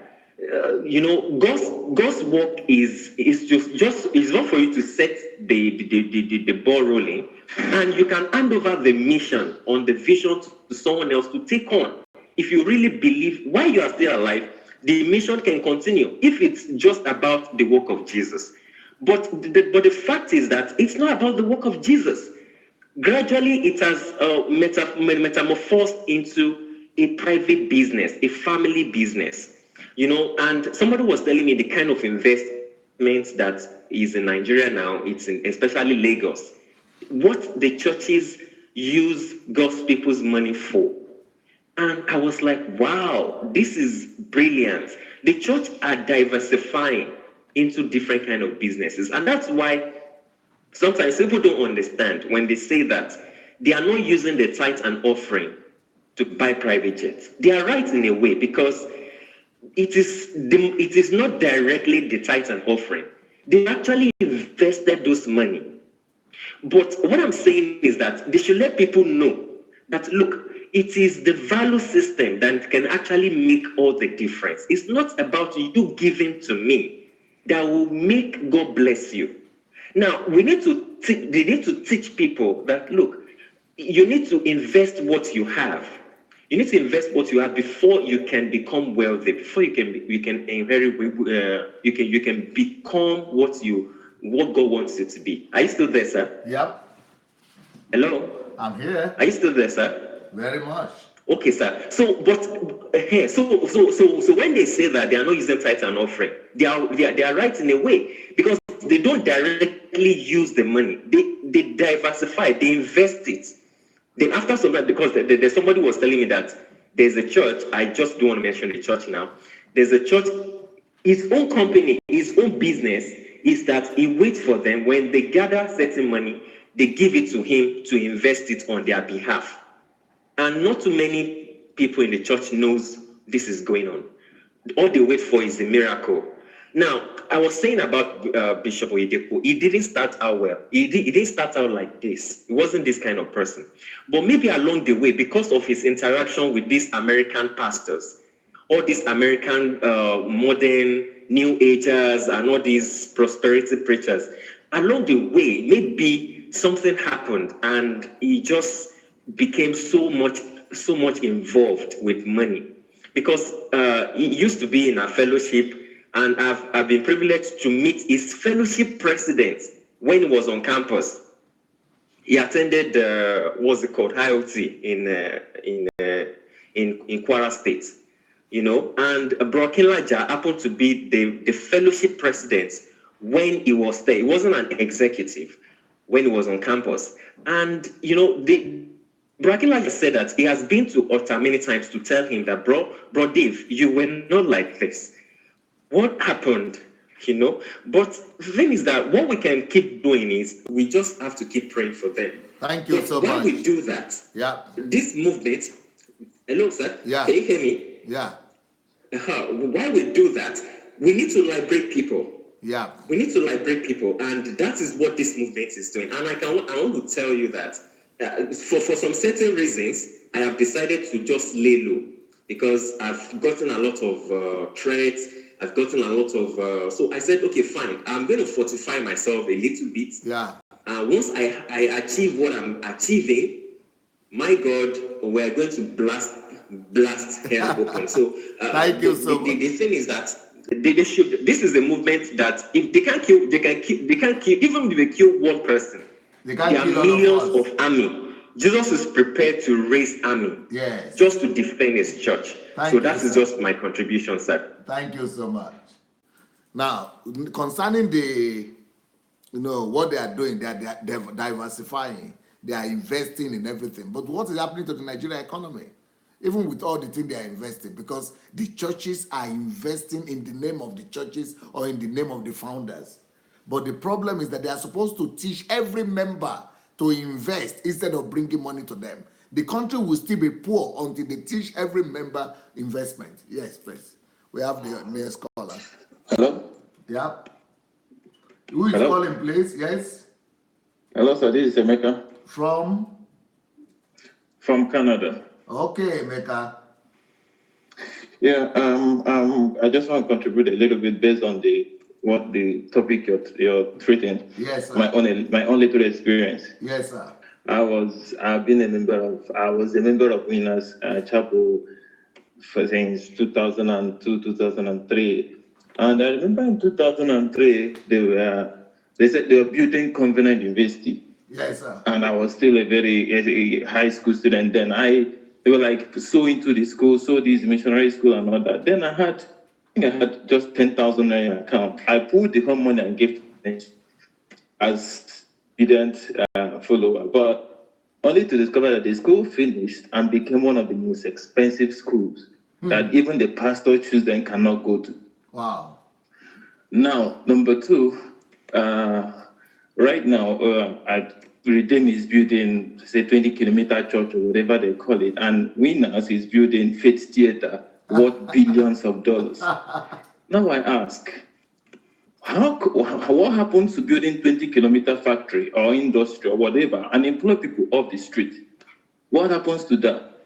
The place, Winners Worship Center is 50,000 seater capacity, excluding the overflow and how many services they run every Sunday. So what happens to that spot? Why Faith Theater? Why not build factories and things that would take people, employ people and make people better? But nobody want to do that because it is our business. Now, big from Lord's choosing and all. Lord's choosing on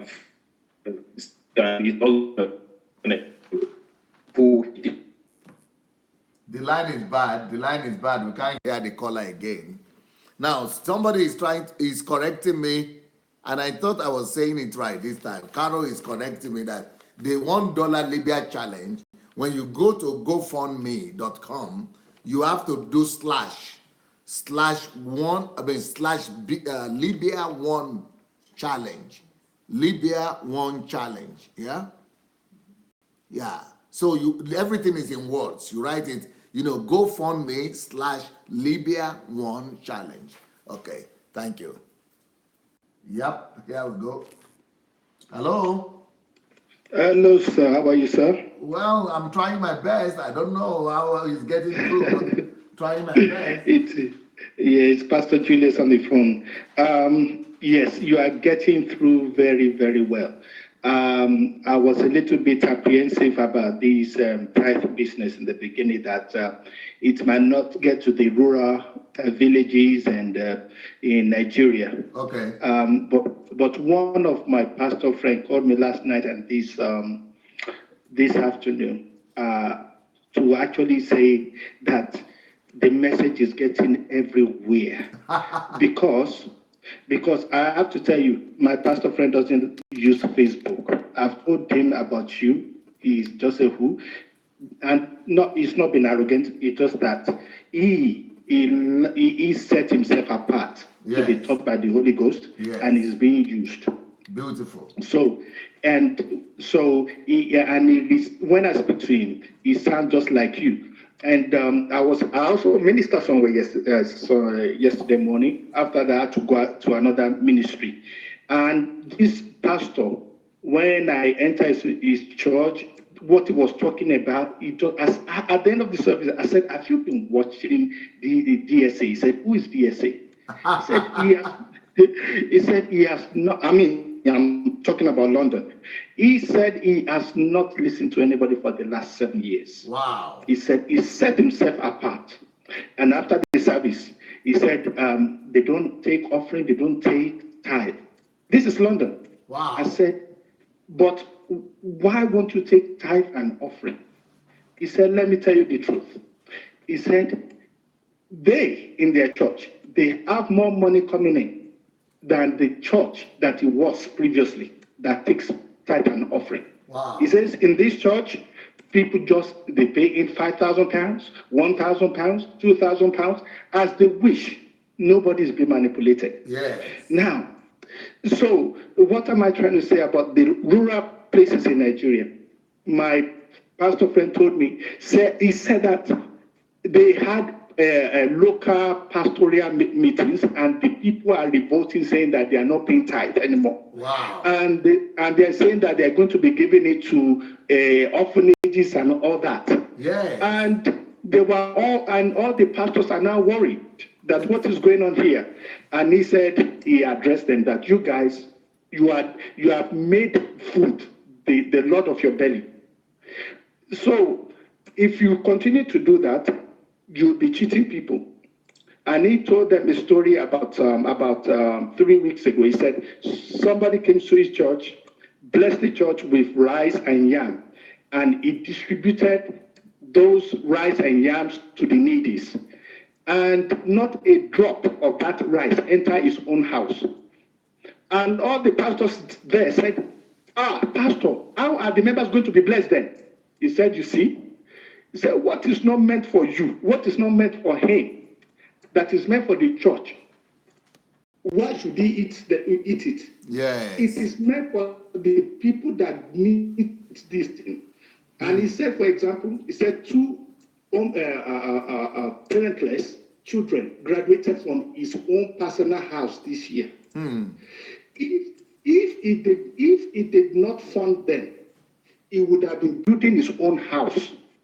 But at the end of the day, it will be at the expense of these children that are now graduated, and they have a better life. So what are we saying here? The messages are getting through. God bless you. God increase you, sir. And that's what I have to say tonight. Thank you very much. Thank you, sir. Thank you so much.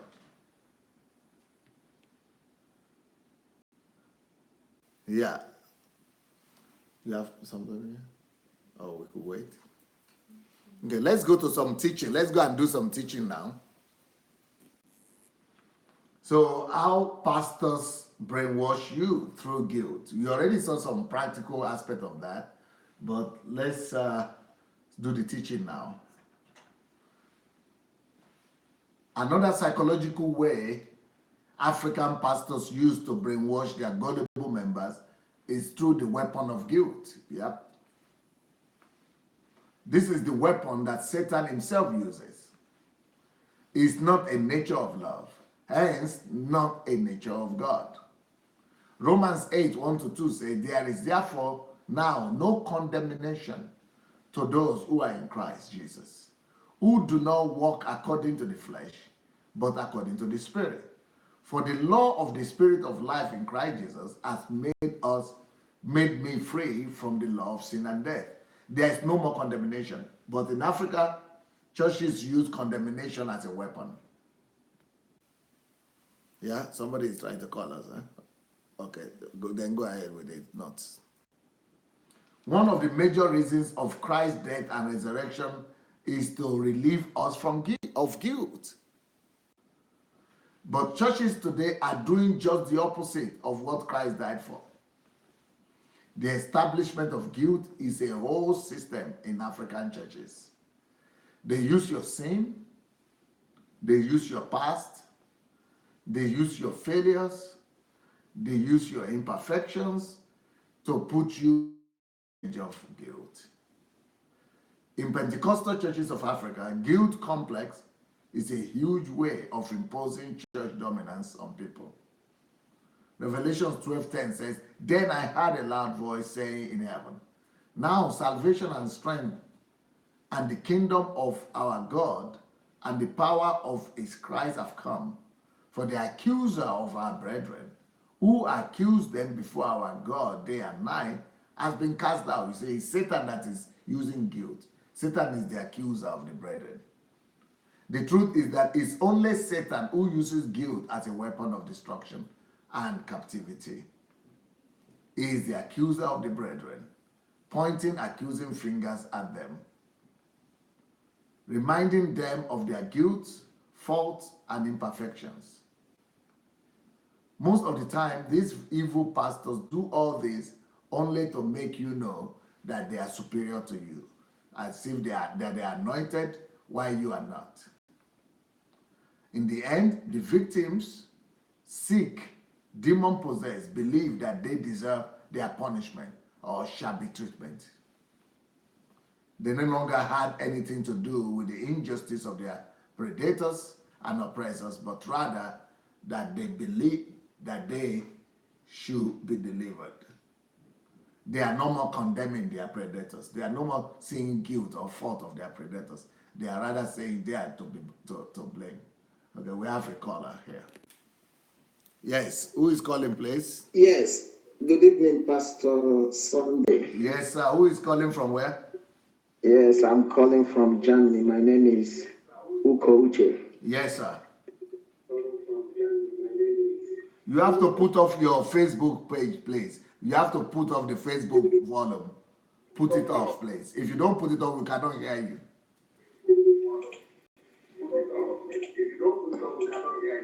Okay, can you hear me now? You talk, because I'm still hearing voice from the background.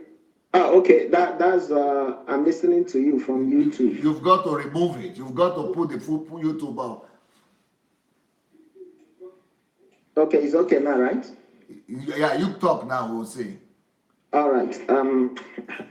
Thank you so much. I'm so glad that actually I've been following you for some time. Okay. I got connected to you, I think, about last year.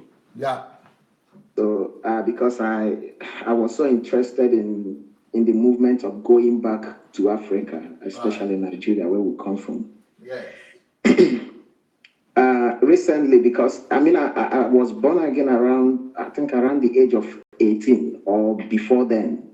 Yes. And I came here actually to study. I'm doing my master's. Okay.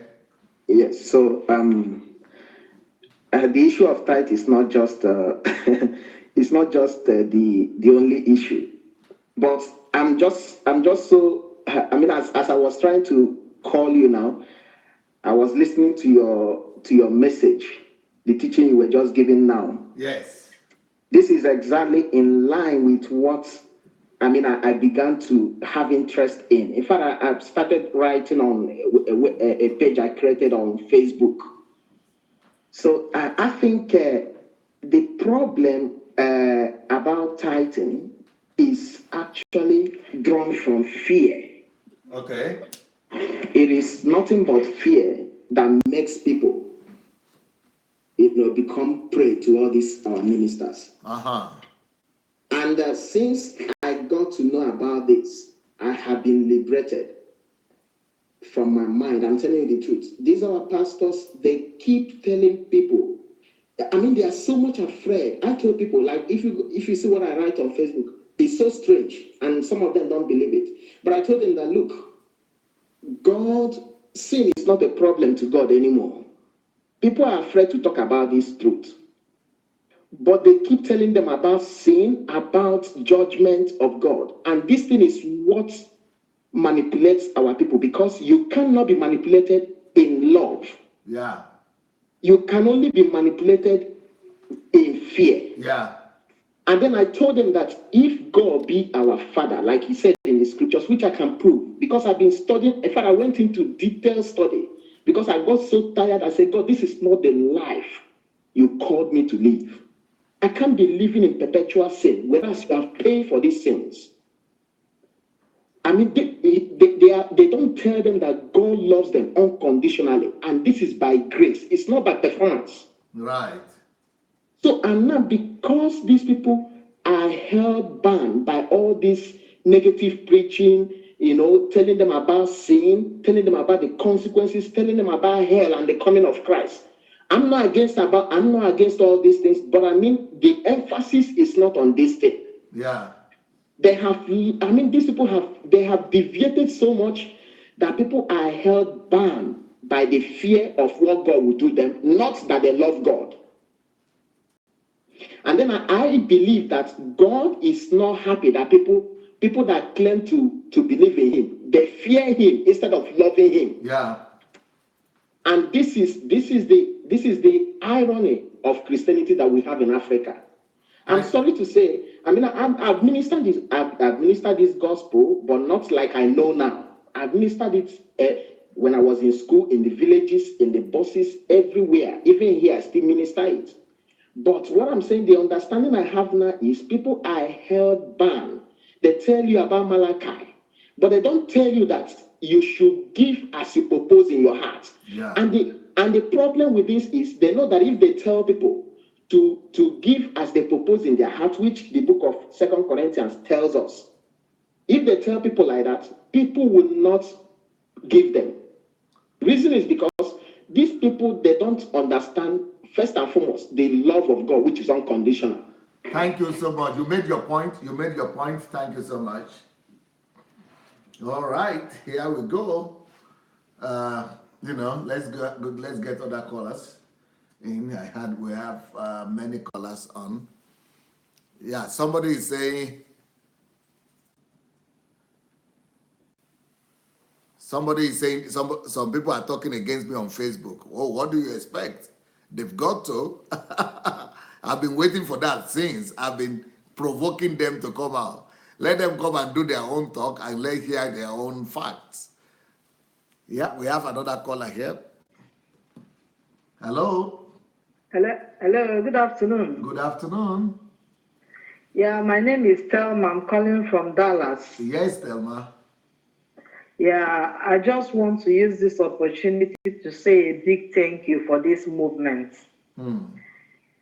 The truth of the matter is that what is going on in Nigeria, I don't live in Dallas, I came to visit. Okay. What is going on in Nigeria is a pity and it's so pathetic. Yeah. I've been a victim of this while I was with my husband way in Port Harcourt. Okay. Way back. These people so manipulate you in such a way that they make you for them to be the one thinking for you. There is nothing that happens in your home that they don't expect you to come and tell them. Wow. Yes, they expect you. Every time, once my husband dreams, he rushes out. He's going to tell pastor to explain. Wow. To tell him the meaning of the dream. Everything that happens, they make him believe is satanic agent, is manipulation. I'll give you an example. I was living with my husband in Aba way back in 2002. A pastor will come and tell him that we should move out from that house, that the landlord, the owner of the house we are living is a satanic agent. We moved out from that house. We went to another house. It was the same thing. I said, is it only us that satanic agents are living in the houses we are living? What is the problem? They make everything. They collect money from us every other time. They want to come and do family deliverance. To the extent that a time came, they told my husband that the father is the reason why they are not progressing. Oh. And my husband believed him. We went to the village to do whatever he called family deliverance. And he was there asking my father-in-law to confess that he is the one making his children. I told I said, this man gave birth to you 5 boys. He had them 5 boys. He didn't destroy you people when you were small. It's now that you have grown. He has trained all of you in the university, that he is now the one destroying your future. Can't you see that these people are manipulating? But he never believed me, and that was why that marriage broke up. Wow. Today, the pastor will come and tell him this one. Today, they will say it was my mother, my grandmother, that initiated me into cherubim and seraphim. I never went to cherubim and seraphim. It was one thing or the other. Tomorrow, they will tell my husband that it was the elder brother that he is angry because he got married before him. It was one manipulation or the other. So I am so grateful. The truth of the matter is that from day one, I saw it as manipulation. You understand? From day one, I saw this as manipulation, but my husband didn't understand it one bit.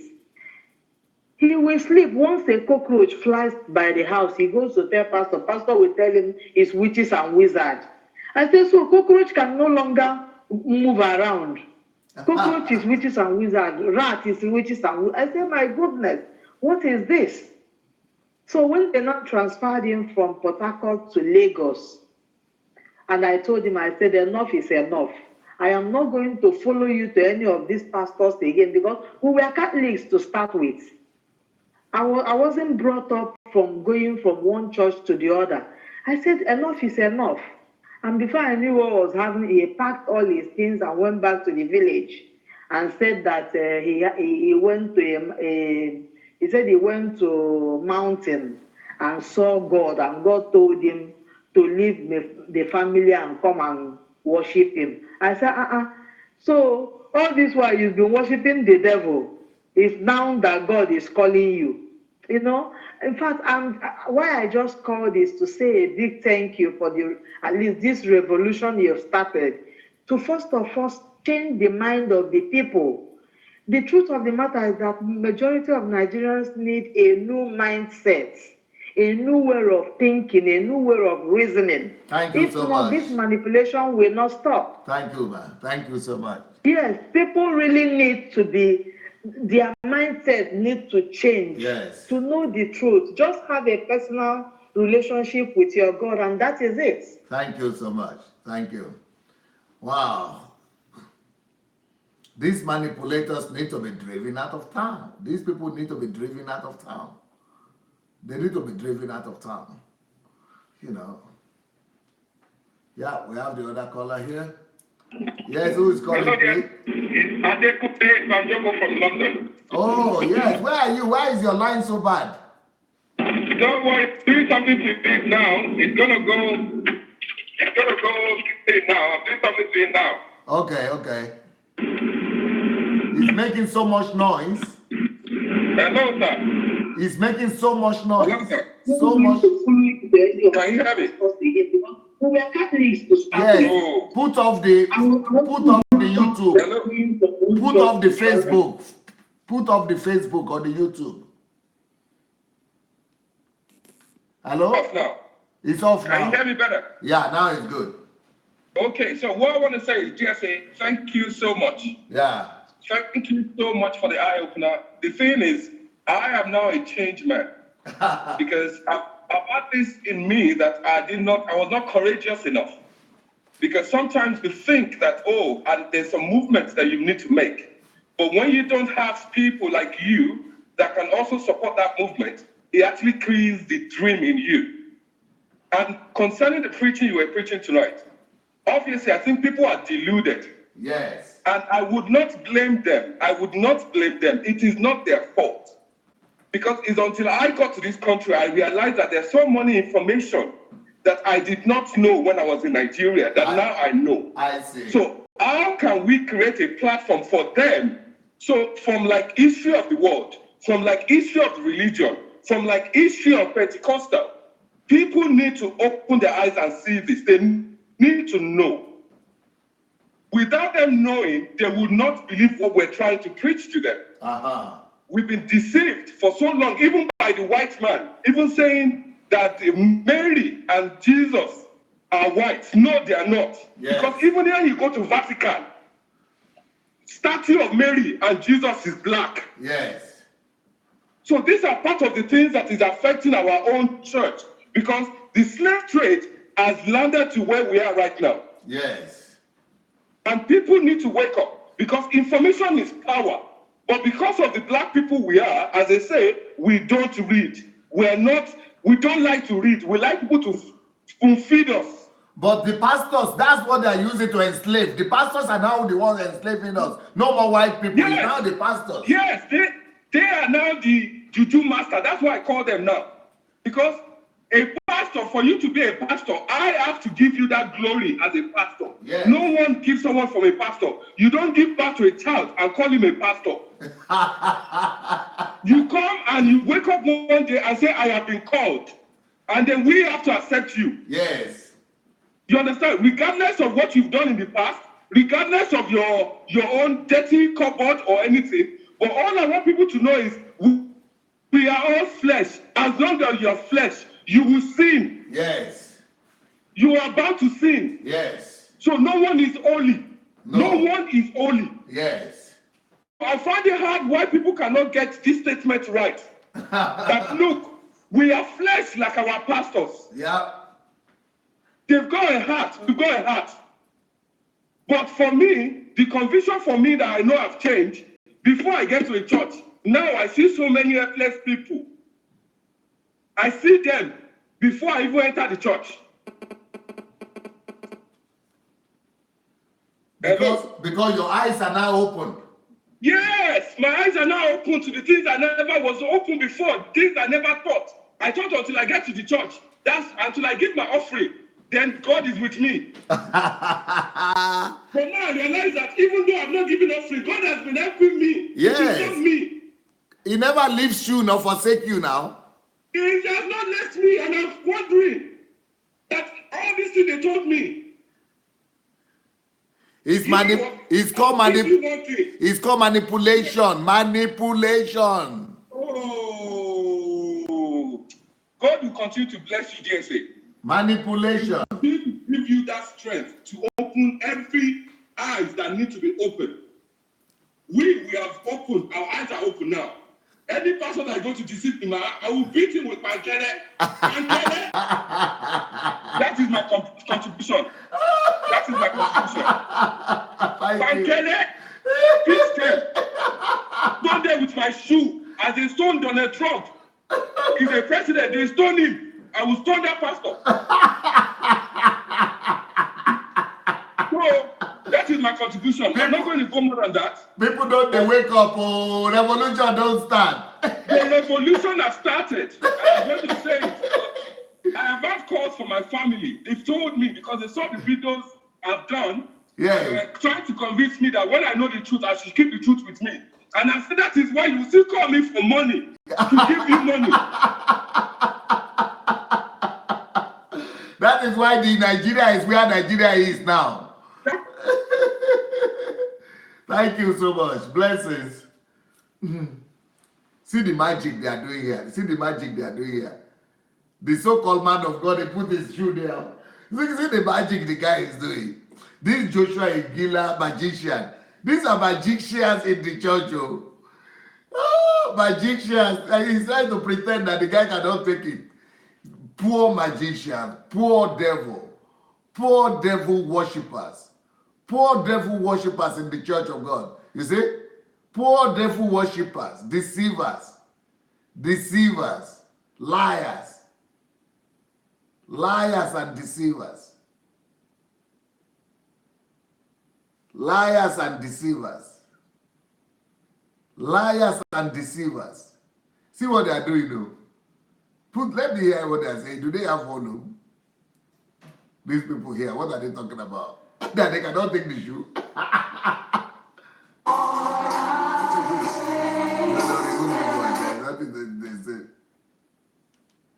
Hello, who is the next caller? Pastor, how are you? Yeah, I'm fine, sir. Who is calling? Yeah, my name is David. I'm calling you from the USA, Massachusetts. Yes, sir. You know, Pastor, thank you so much. Nothing much to say. I've been monitoring your show. Thank you so much for educating our people. Okay. You know, the Bible said our people perish because of the lack of knowledge. You're right, sir. If you watch most of these things that you are saying, the truth can hurt. Sometimes when you are saying the truth, other people feel offended, but it is the truth that you are saying. Not all our people, not only Nigeria alone, most of our African churches have been misled. They have been brainwashed. So I just called to tell you thank you that I've been watching your show and let God continue to bless you. I'm calling you from the US. Thank you, sir. Thank you very much. See what is happening here? These deceivers, this crook, these 419 people. Look at the 419 pastor here. These are 419 pastors. Hypnotists. These are hypnotists here. Look at what the guy is doing with people. These are deceivers. Hello? We have a caller. Hello. Yes, sir. Hello? Yes, who is calling, please? From where? Hello? Yes, who is calling? From where? Make you talk. Hello? Okay, maybe the guy is not hearing me. Let's get another caller. Look at these people. Who are they fooling, eh? So who are these people fooling? This Ingila guy is a crook. How can you be misbehaving like this? Making magic. This is church magic happening here before people's eyes. Oh. Let me find this video. Now, wow. This one is real manipulation here. Eh? Look at the manipulation that he's doing. Now the guy is going to fall. Even me, I can predict. Even me, I can predict it. The guy has to fall now because of the shoe of the man of God. Two flip a man on the guy. See those people that. Rubbish. Witchcraft. Hello? Hello? Hello? Who is calling? I don't know why we're not hearing people again. No. We used to hear them. But this magician here is interesting though. Repeat this thing a little bit backward. Just a little bit. Yeah, let's see that thing again.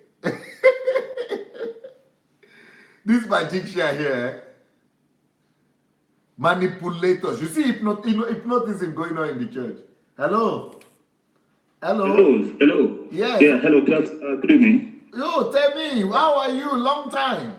Yeah, I'm very good. Thank you, sir. Yeah, nice to hear. Have you been watching? Yeah, I've been watching every time. Okay. Want to hear your contribution though? Okay, yeah. What you're doing, sir, is very, very, very encouraging. Okay. I've just been to Nigeria and back, and really, I see that we in the Western world, we are enlightened, and we need to share our ideas with the people in Nigeria. Okay. The way I think I can go about it is by sharing your books, especially to my families and to people in Nigeria. And I believe there's going to be a change. There's going to be a real change.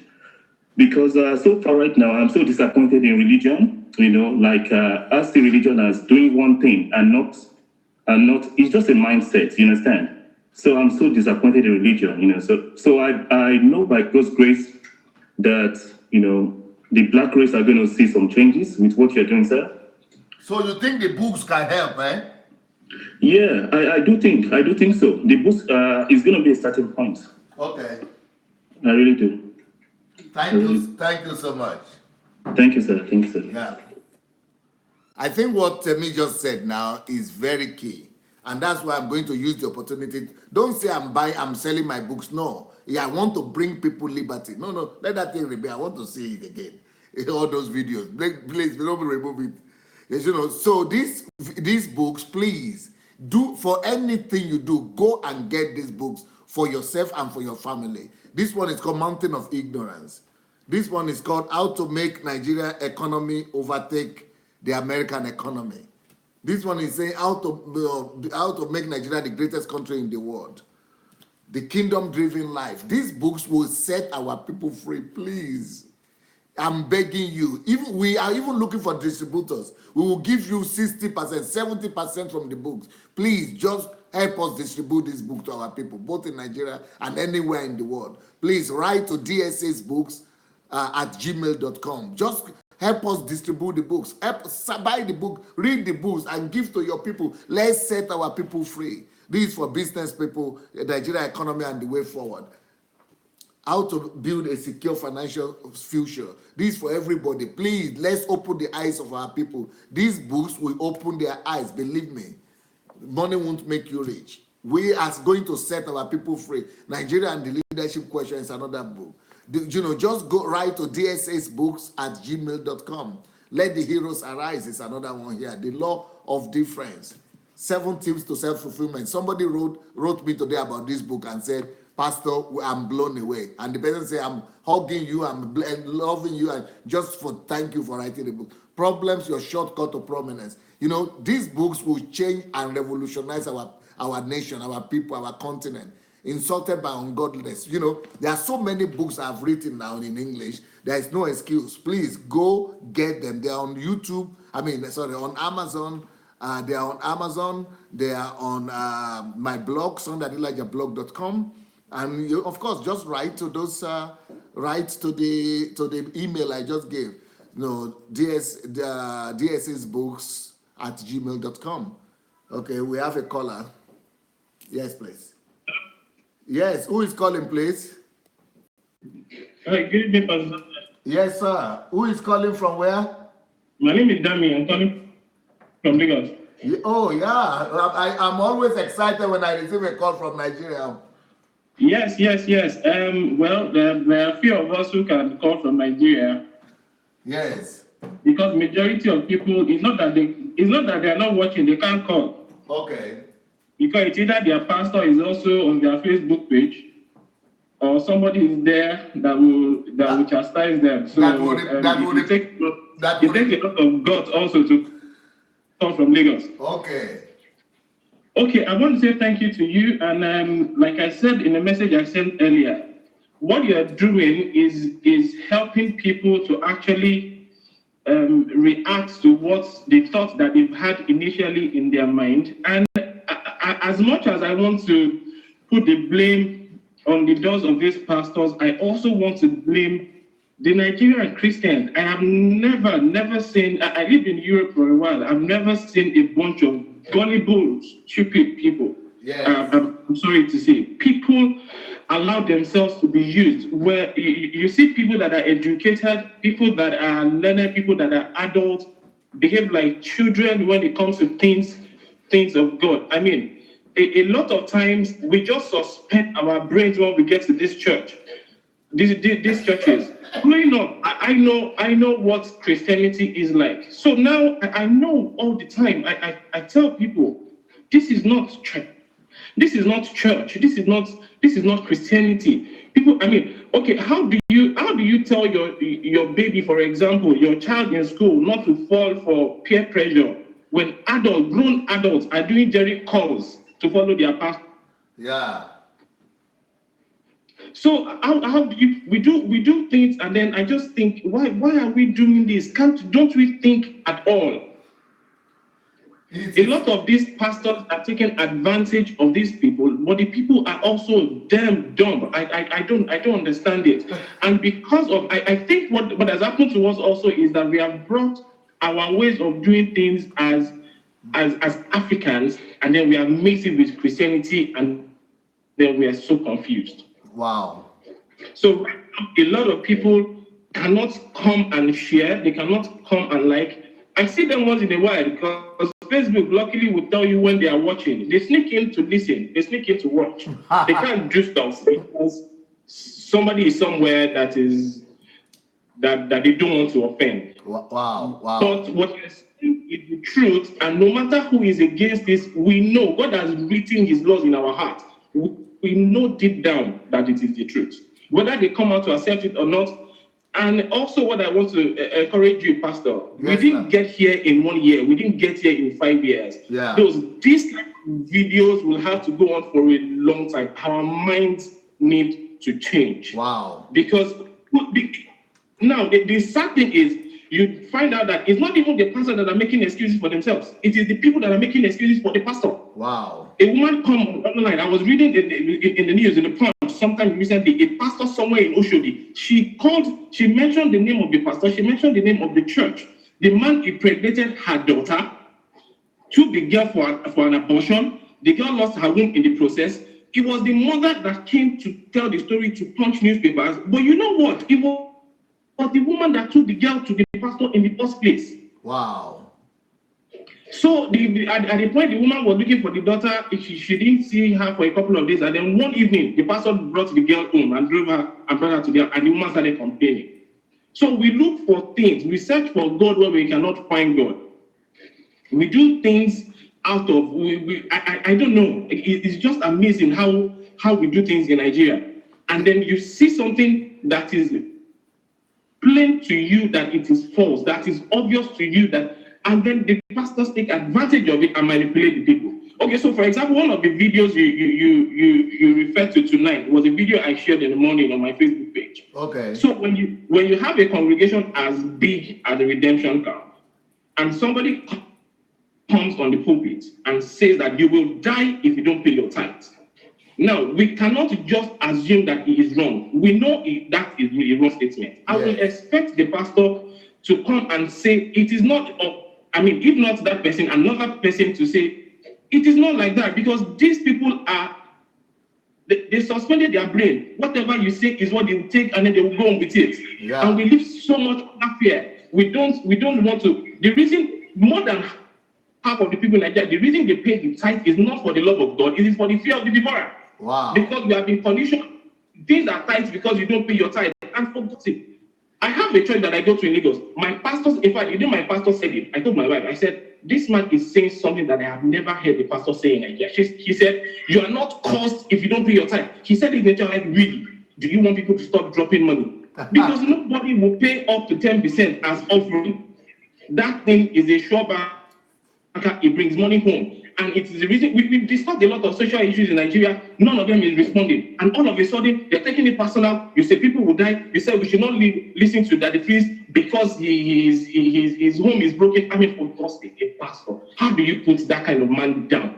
Who needs a hug when they have issues? Yeah. The church is not a place for the people that are healed. It is a place for the people that need help. Yeah. But unfortunately, we have turned it. Well done, Pastor. We are learning, we are reaching out, we are sharing, we are watching, and a lot of people are.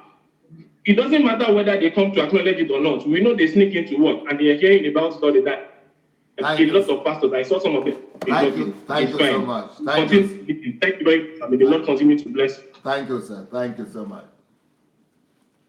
See the magic these people are doing in church. Manipulators. See what this guy is doing with people. He's just manipulating them. He's hypnotizing them. This guy is playing witchcraft in the church. See what he's doing. You see the way he's bending? You see the way the pastor is bending with the microphone? That is hypnotism right there. Hello? Hello, good evening. Good evening. Who is calling from where? Please put off the voice. Put off my voice in your house.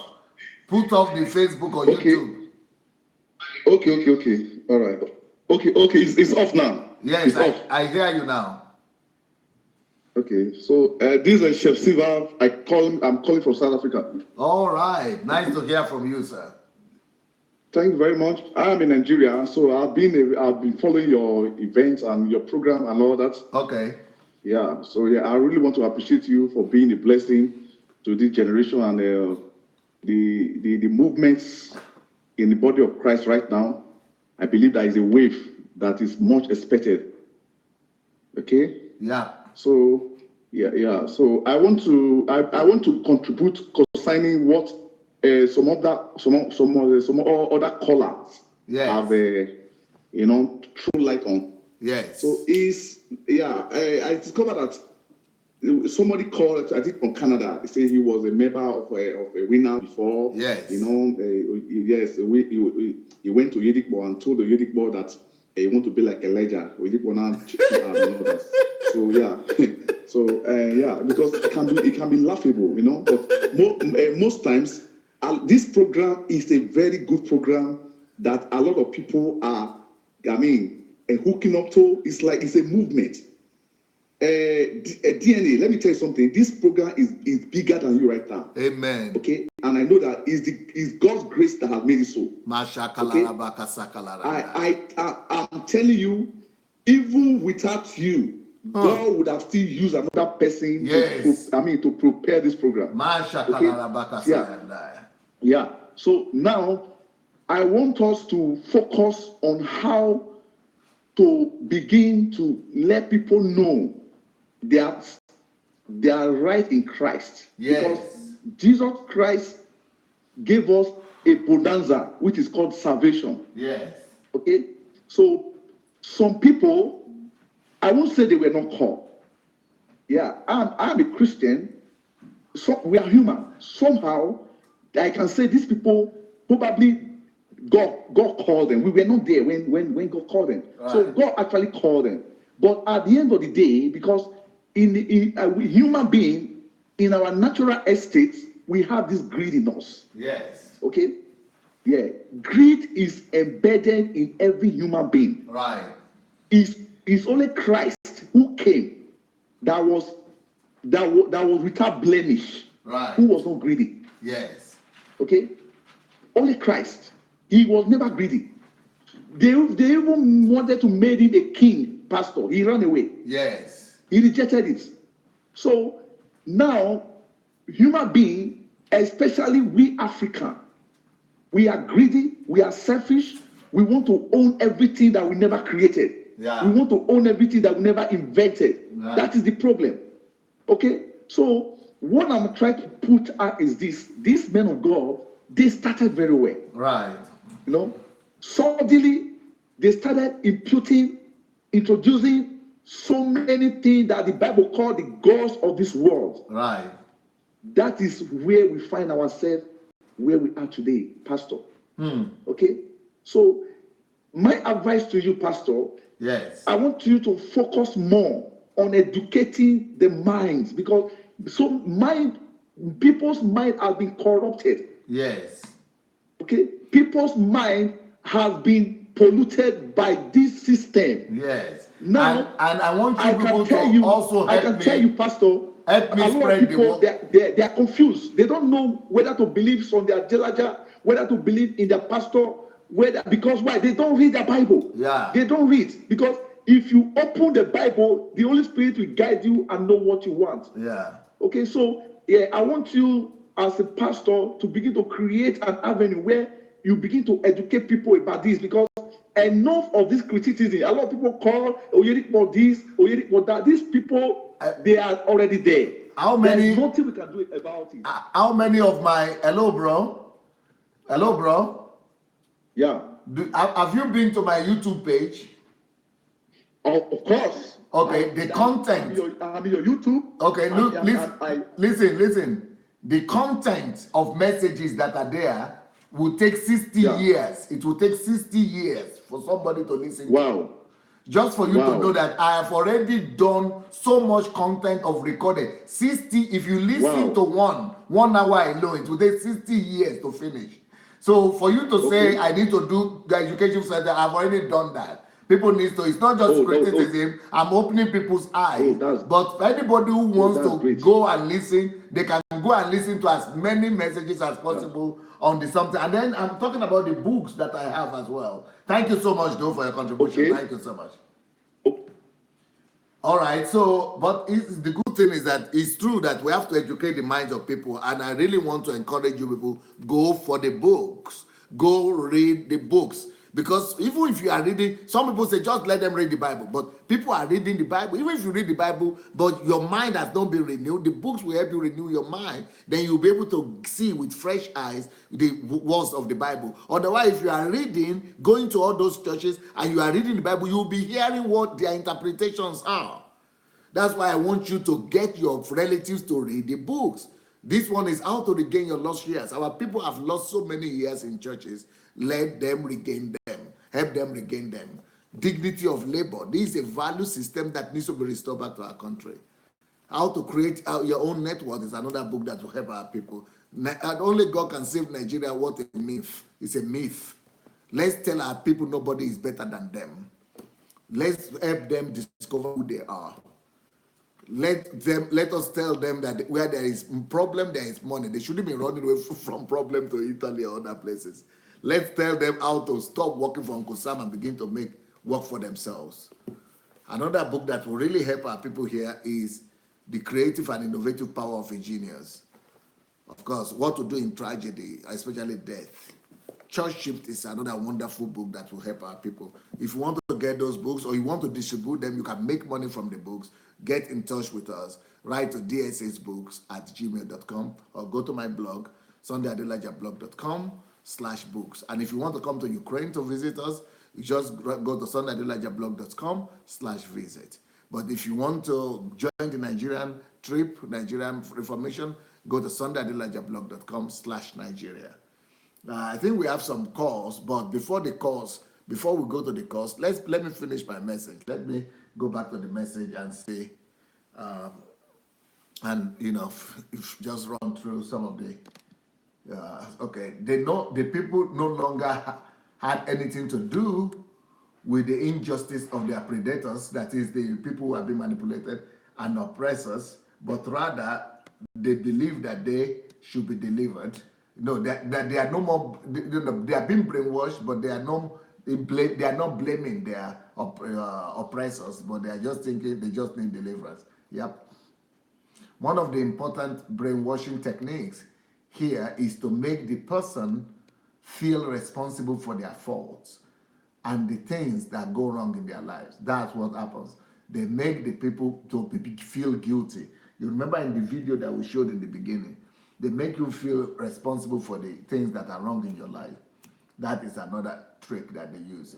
If they make a mistake, if the people who come to church make mistake, do something wrong, poorly, or if things do not go according to plan, it is people, they always make people to feel that it is their responsibility, and so they feel guilty.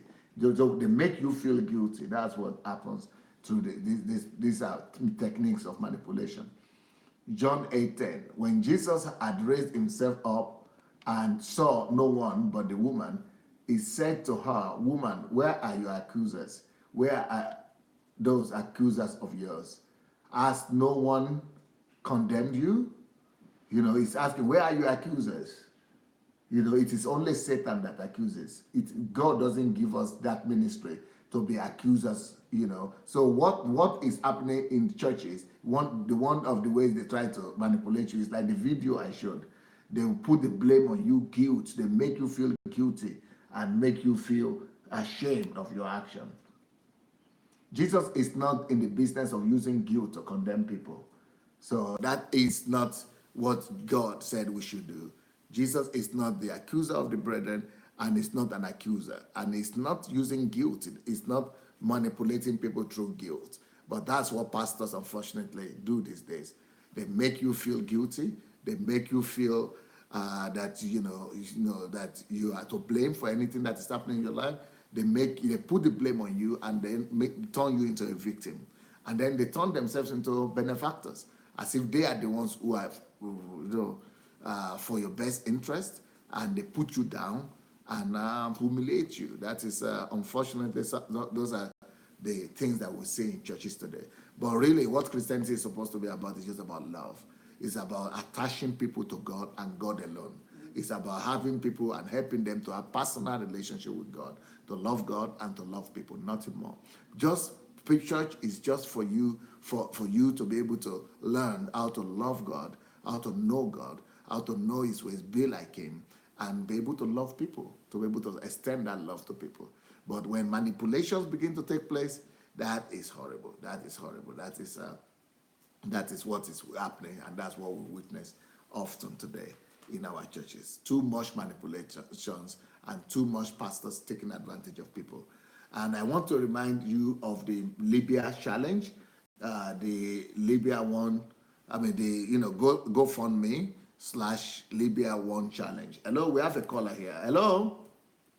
Hello. Yes. Who is calling, please? Hello. Who is calling from where?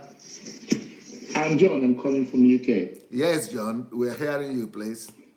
Yeah.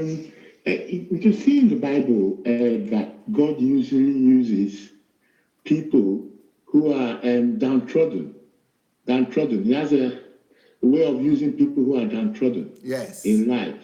Yes. You can see that God used the donkey in the Bible. Yes. God used David, who was a shepherd boy. Yes. A son of the harlot. Yes. Even Jesus, when Jesus came, God was using people who were downtrodden. Zacchaeus was an example. Yes.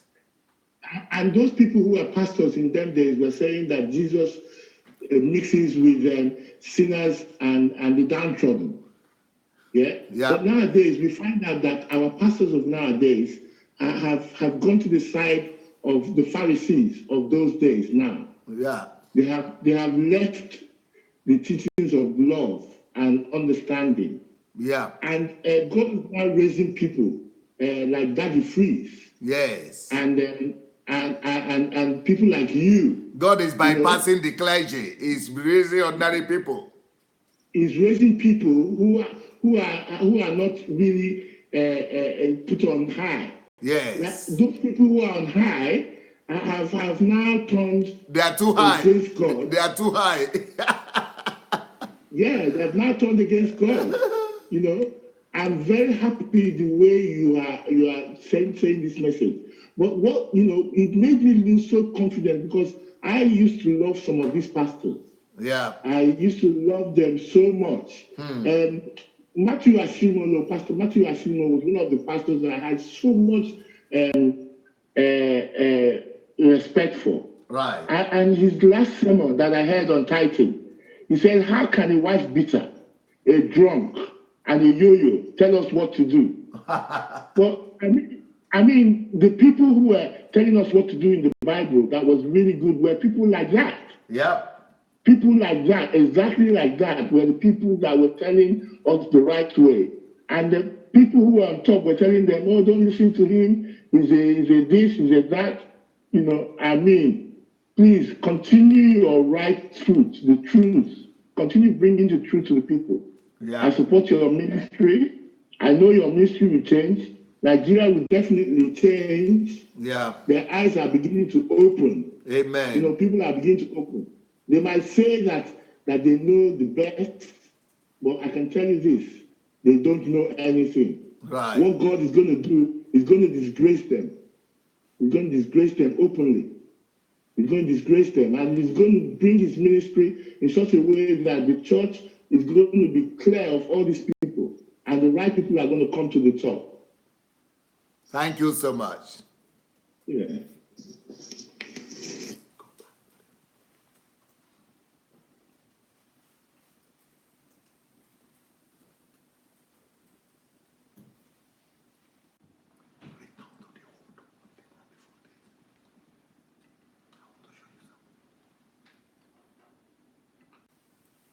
Okay, we have a caller.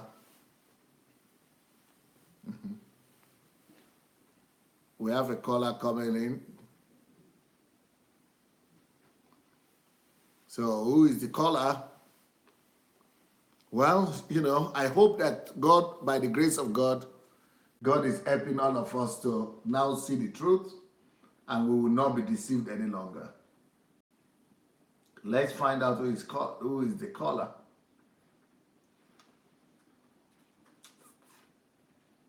A lot of, you see, the way people are being manipulated and brainwashed and hypnotized in church. It is horrible.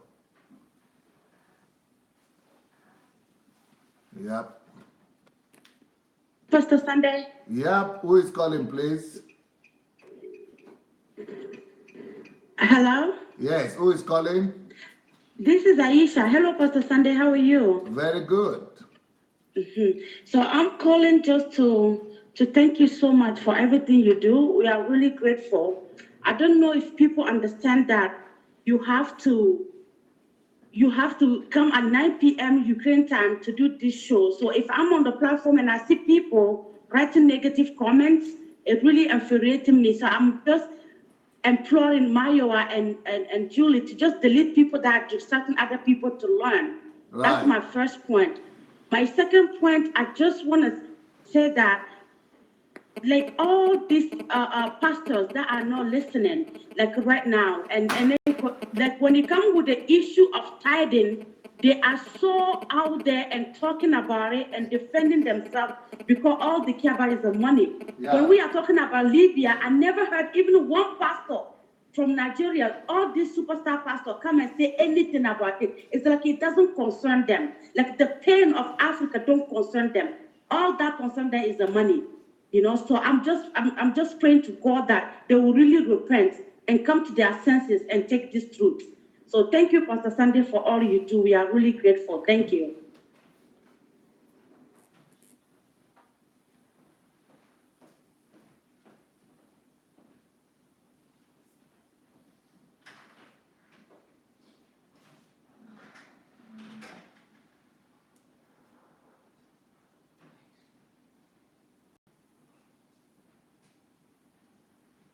All right, do we have a caller?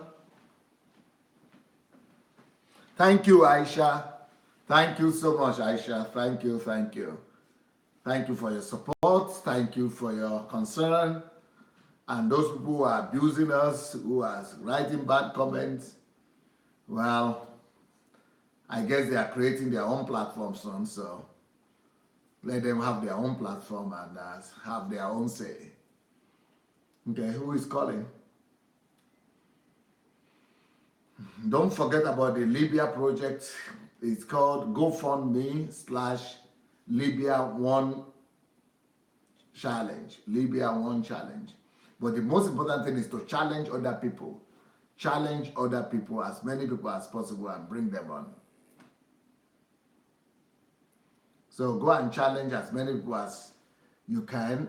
Get them on. Let them, go and challenge their own friends as well. The bottom line is we want to let this thing go viral so that as many as possible people will take responsibility for the ministry.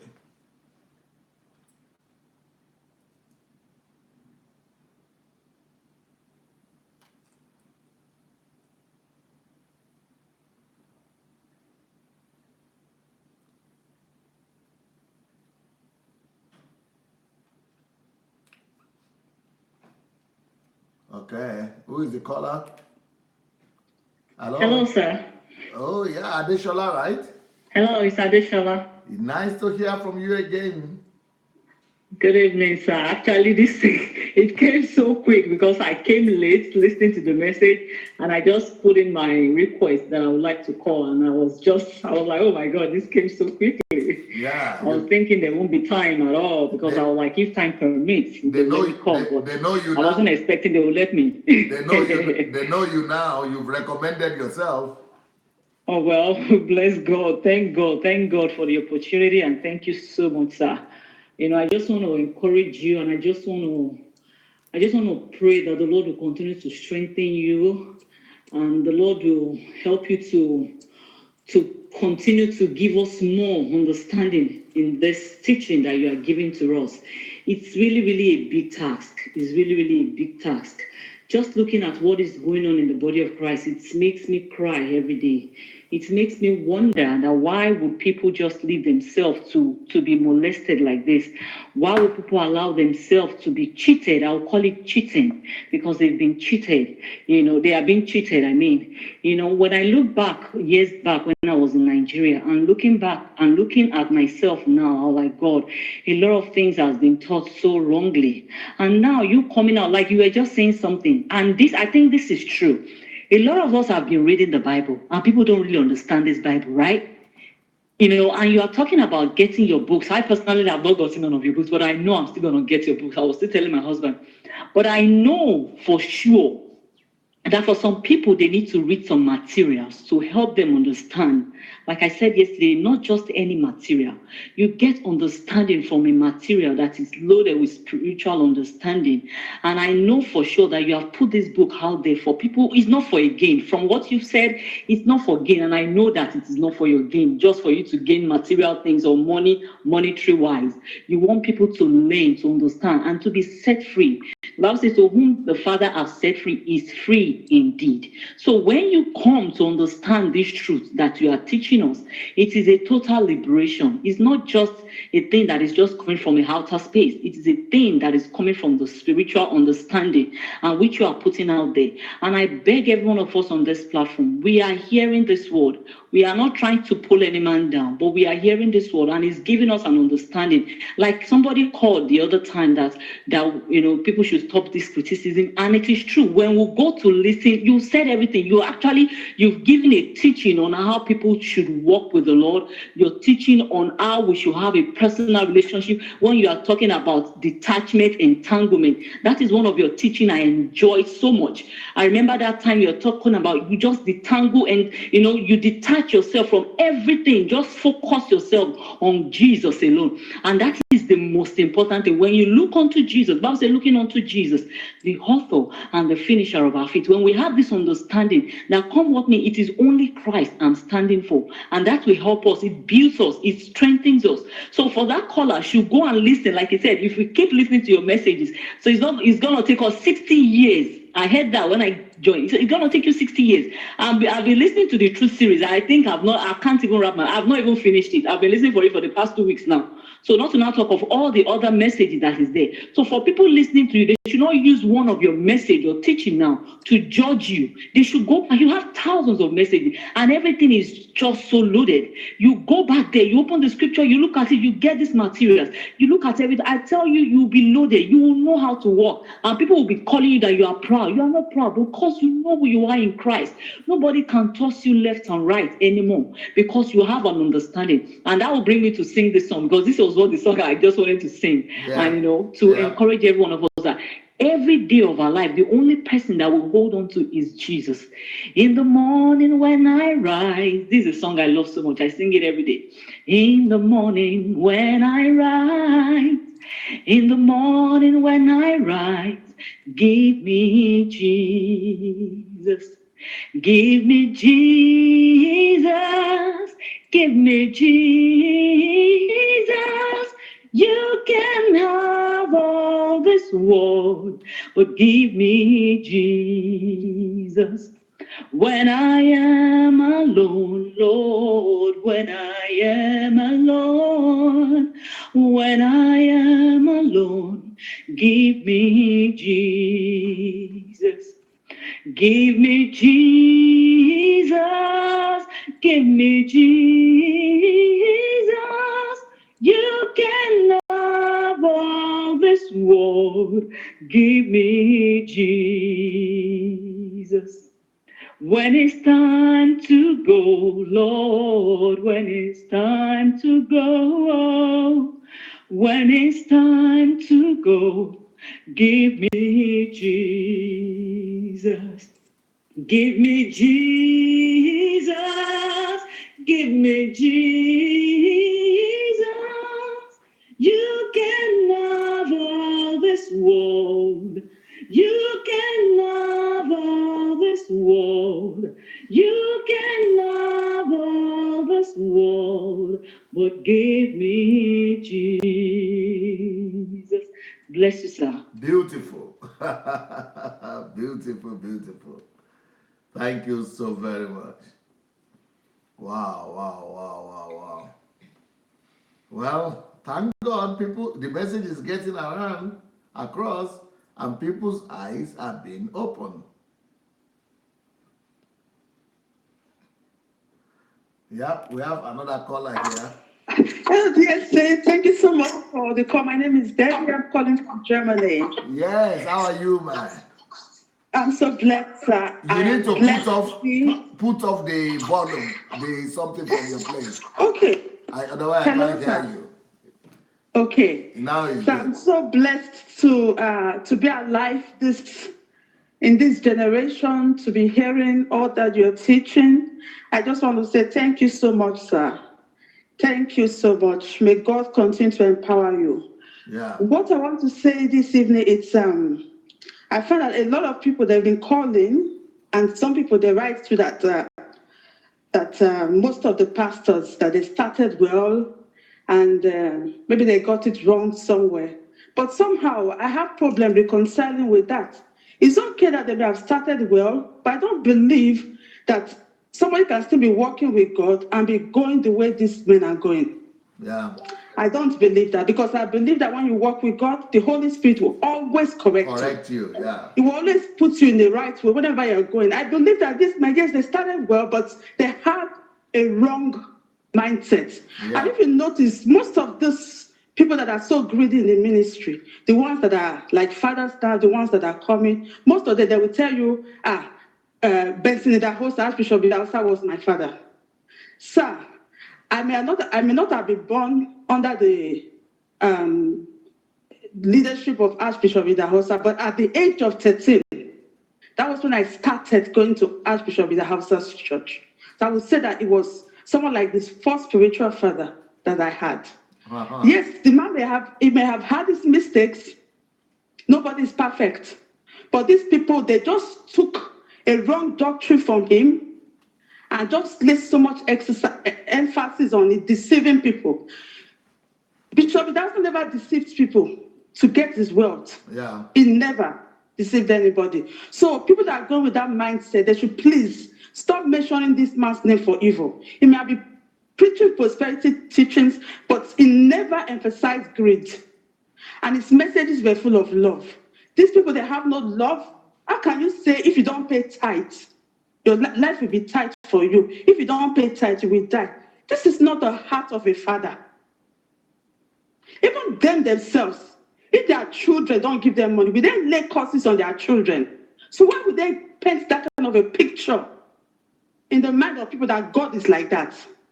God is not a wicked God. God is not a God that is going to go and kill people. He's not a killer. So these men, sir, in my opinion, people might say I'm wrong. They are falling out of faith. Let's call a spade a spade. They're not standing in faith anymore. And the more we begin to, we continue trying to cover up for them, the more that even God will be angry with us.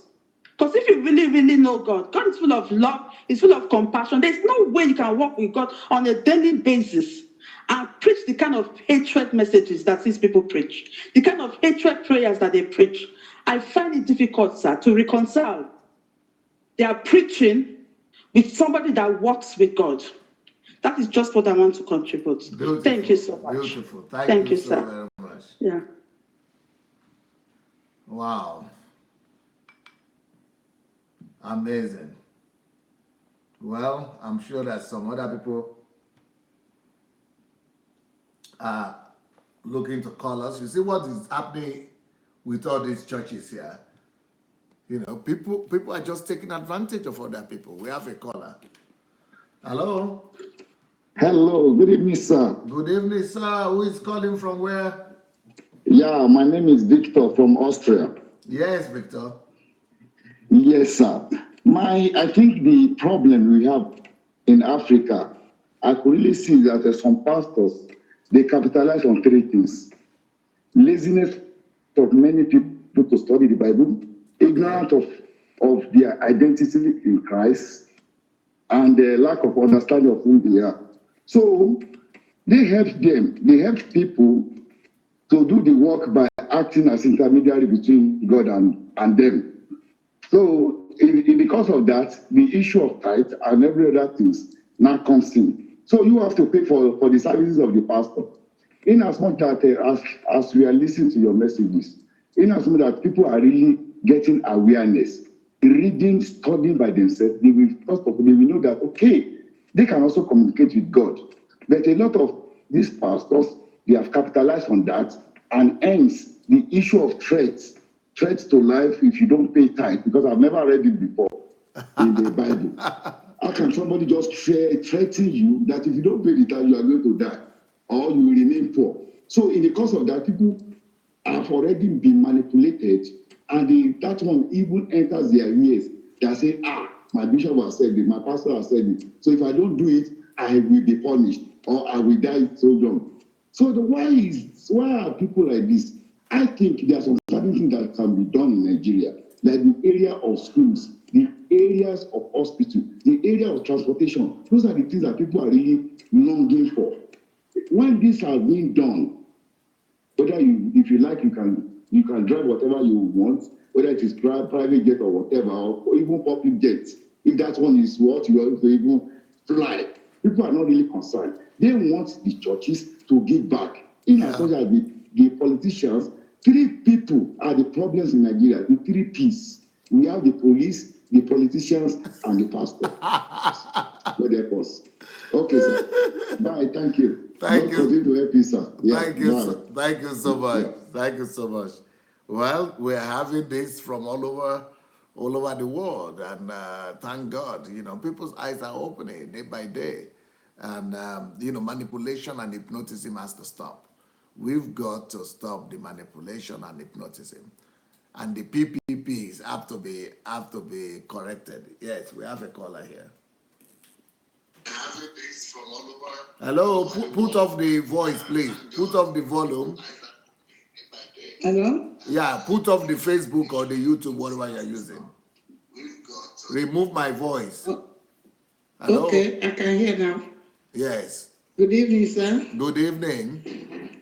I'm calling from Italy, Parma. Yes, please. Okay, this is my second or third time I'm calling. Yes. I'm happy for this program, and I just want to thank God for being part of the program. Yes. I've been listening. I'm blessed, and I'll continue to be blessed. And I bless you, sir, because the program has helped me a lot to kill the spirit of fear. And I and my family, we are so blessed for following this program. Thank God. What I understand about this pastor of 18 about the tithe, everything, they are putting fear on people. But all the same thing, I've watched all the whole GOs. All their aim is they don't want any of their members to be richer than them. And that's what is happening in the whole Africa as a whole. But I and my household, I reject and I refuse. Yes. Because who I help will not feed me. That is one thing I hold on. Because all of them, they will say none of their members, immediately they are man that pulpit because they know that nobody can reply them. They will be saying everything that just to insulting people and be saying to intimidate people. They will say nobody is feeding them. But tell me the company that you are working. Where are you working? If it's not people that are feeding you. What is the company's name where you are receiving your monthly salary? Even if you say you are okay, if the tithe is not their problem, why are they so worried about this tithe of 18 now? Because every church is now, we have 39 books in Old Testament and 27 in New Testament. No other topic again, no other issue to preach again in the pulpit. All the whole churches from Genesis to Revelation, from A to Z. No churches now, all their problem now is tithe. Okay, if you are not feeding from the tithe or you don't need the offering, why is it disturbing you? Because some of them, they are sick about this type of issue. Yeah. But they just pretend as if they are not feeling it, but they are sick. You can even see it in them. It's written all over them. Because you cannot say your church member are not feeding, you are not feeding from anybody's purse. You are not. Where are you working? None of them, no pastor, no GO that will say, this is where I'm working. Let them go and work. Okay, you are a pastor, you are a founder or anything. You have an estate, you have jet, you have everything. But you don't ask your members. None of them have one room of their own. Some of them are on rentage. But you want to have everything. It's unfair. It's unfair. Because if you have, you still want your members to have. So I remove my family and my loved ones from that their cage. No, you don't want anybody to be richer than you. You don't have any other thing to say. It's only tithe, or you try to condemn or to intimidate people, to put fear in people. It's unfair. Because our God is love. No love. They are not showing any love to nothing. It's just money issue. I just want to thank God for your life and the God that is using you, and He will continue to empower you. They are not going to do anything because all those ones, if they have the power to kill, I don't think that anybody will be alive by now. They can't do anything. Yes, what they are doing, they don't even have life on their own. You will even see that they are sick. They don't have life on their own. Talk less to kill somebody. Nobody can kill me. Talk less. I have that belief. Nobody. Yes. Because if we have the power, nobody will still be alive. Only their eyes looking at you, say they don't even want it. All what they are thinking, their imagination, their thought is how something will happen to you. They will say, yes, we said it. You didn't say anything. Yeah. Yeah. So I just thank God and I'm happy because my call always, this is earthquake. My call is always earthquake in Italy. And he wants their mouth, their pulpit. Those people that are following Sunday Adelaja, they are bastards, they are this, they are that. We are many bastards now. Because all of them, they are watching. Their wives are watching. Their children are watching. So we have so many bastards and foolishness now. Yes. Because they always say, you people that are following Sunday Adelaja, you are bastards because you don't know Sunday Adelaja. Do I know you? I don't know you before. The way I don't know Sunday Adelaja, that's why I don't know you because I don't even know your mother, I don't know your father. But you know the same thing. But you know the truth.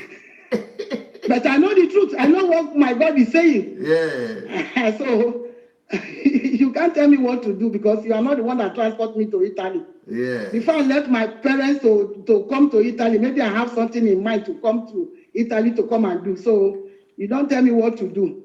I know the way, the what I like and what I want to do. So if you know, because I normally tell, if you know, my husband is the one that taught me, if you know that you can take good care of your wife, you won't be afraid that another man will take your wife from you. Yes. If you know that you have done your job very well. Right. Even if you went to go and test it, we still come back because all children know where they prefer. Yep.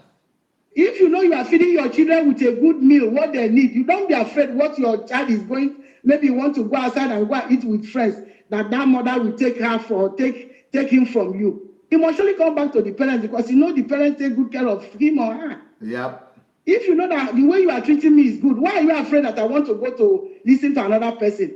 Allow me to go and listen. When I listen and I know that it's the same thing, or maybe the one you are teaching me is more better, I will come back. I will come back home.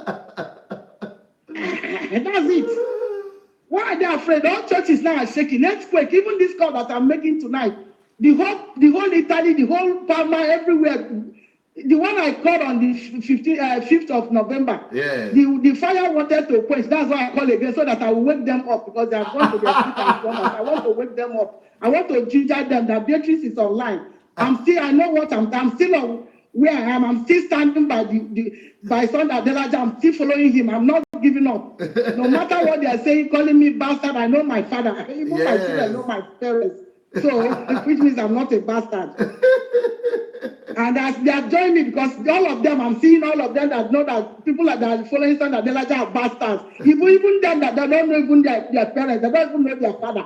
Because he's bastard and no bastard. He's a prostitute that know his gang and a club member. So, you can't call somebody a bastard when you know that you are not a bastard. Yep. Thank you so much. Nigeria is even shaking. Everywhere is shaking. So let them arrange their home very well. Thank you. God bless you.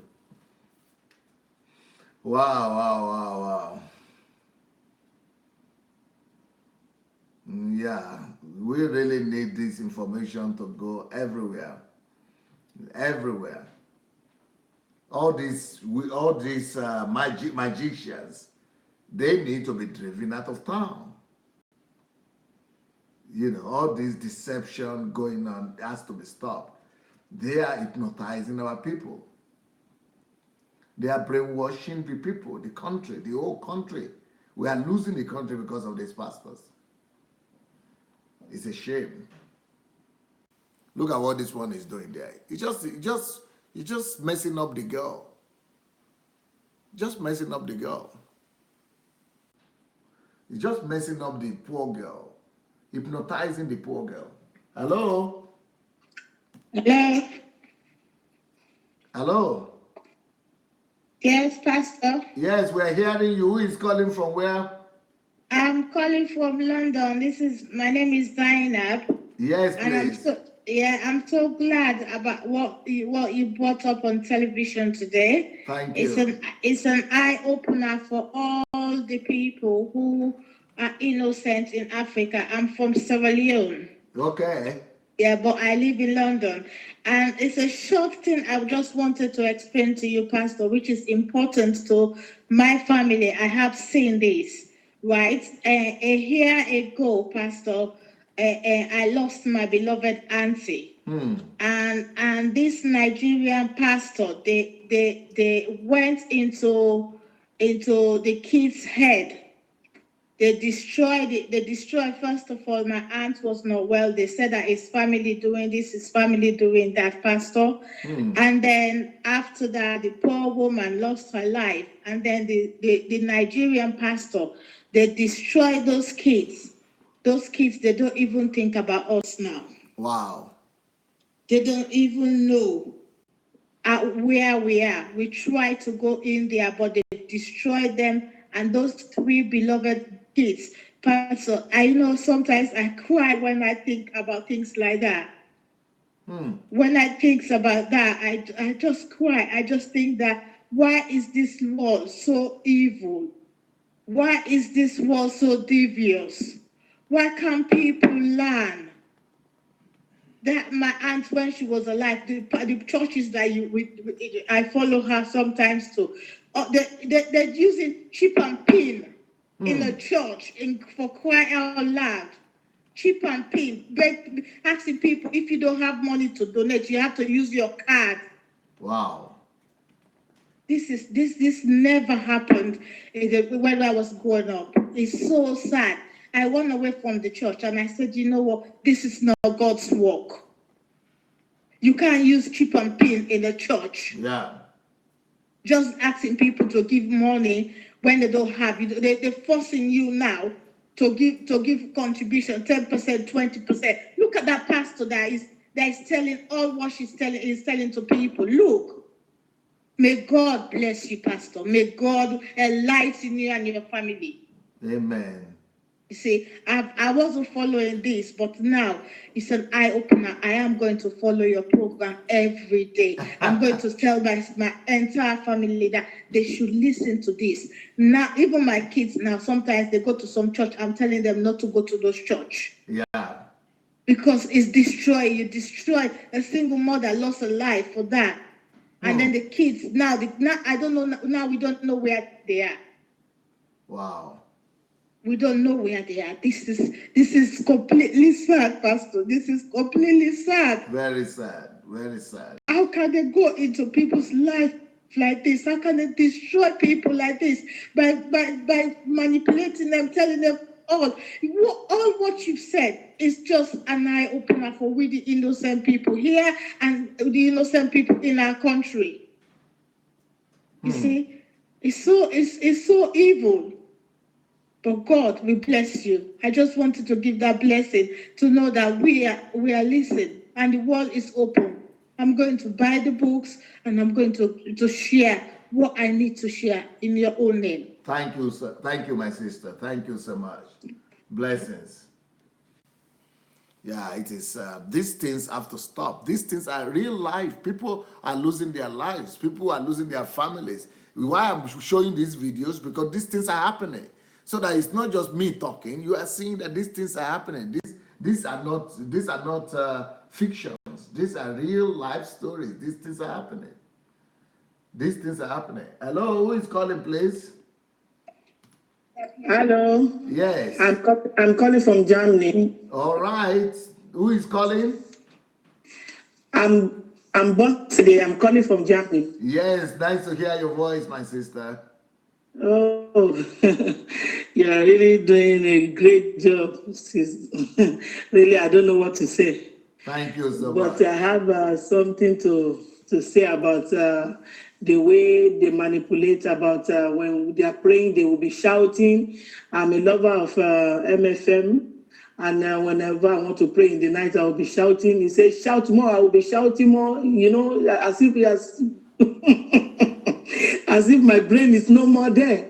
So I will be shouting till they will be calling me police. Every time they will be calling me police, but I say, oh, they are witches, they are wizards, they are calling me police because my shouting is doing something, Wow. Until when you are talking about it, I say, oh, but I've stopped because all this way is telling me, okay, it's not normal, don't shout again. But for me, whenever they call police, I will say, oh, maybe because my prayer is hurting them, they are witches, And I want some people to learn that that shouting is not from God, it's not good. Although I believe in the prayer, but the shouting in the name of Jesus, my Father, my Father. Yeah, it's because you are brainwashed, really. You are brainwashed. Oh, my daddy have been brainwashed. Yes, that's they brainwash people. Other people who don't shout like that, God still answer their prayer now without shouting. I tell you, Daddy, since I stopped shouting, I can feel the peace of God. I can, Mamma mia. Yeah, people have just been deceived. Real one. But what I don't understand is those people that will come back and give testimony, like that church of Emmanuel TV. Some people, when they deliver, they will come back and give testimony, and their family will follow them. I will show, if you want, I will connect you with some of them. They pay them money. Really? Yes.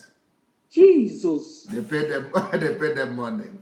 Oh my God. Yep. People have it as a business in Nigeria. There's no money, so people are. That's the way they are making. Because when they give those testimony with their family from the village, I will say, oh, they pay them 50,000 naira each. Oh my God. Yeah, I know people who have come to confess to me in this program. They are, they are afraid of coming out publicly. But that's what they are doing in Nigeria now. Suleiman is paying 50,000, Joshua is paying 50,000, and all that.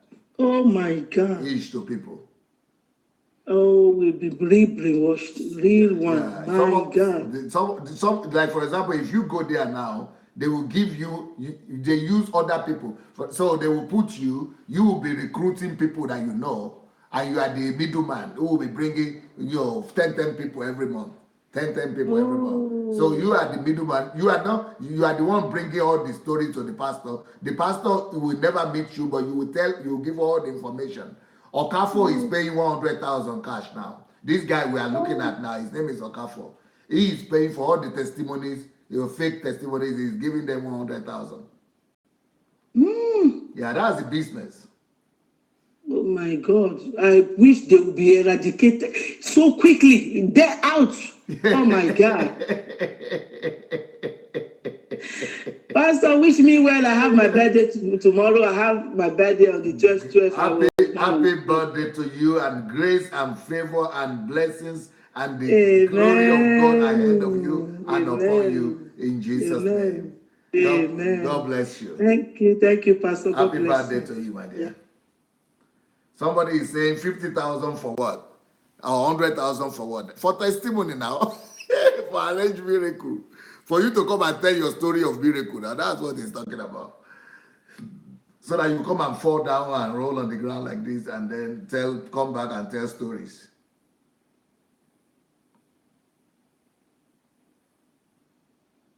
Yeah.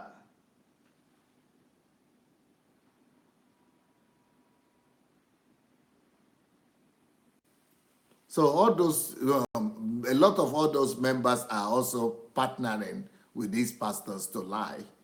They are, partnering with them because, they're just being manipulated. One of them said he went there with another problem, but they offer him, the church staff were offering her that she should, help them to be recruiting people, and they will be giving her money. And everybody that she brings also will be receiving 50,000 each.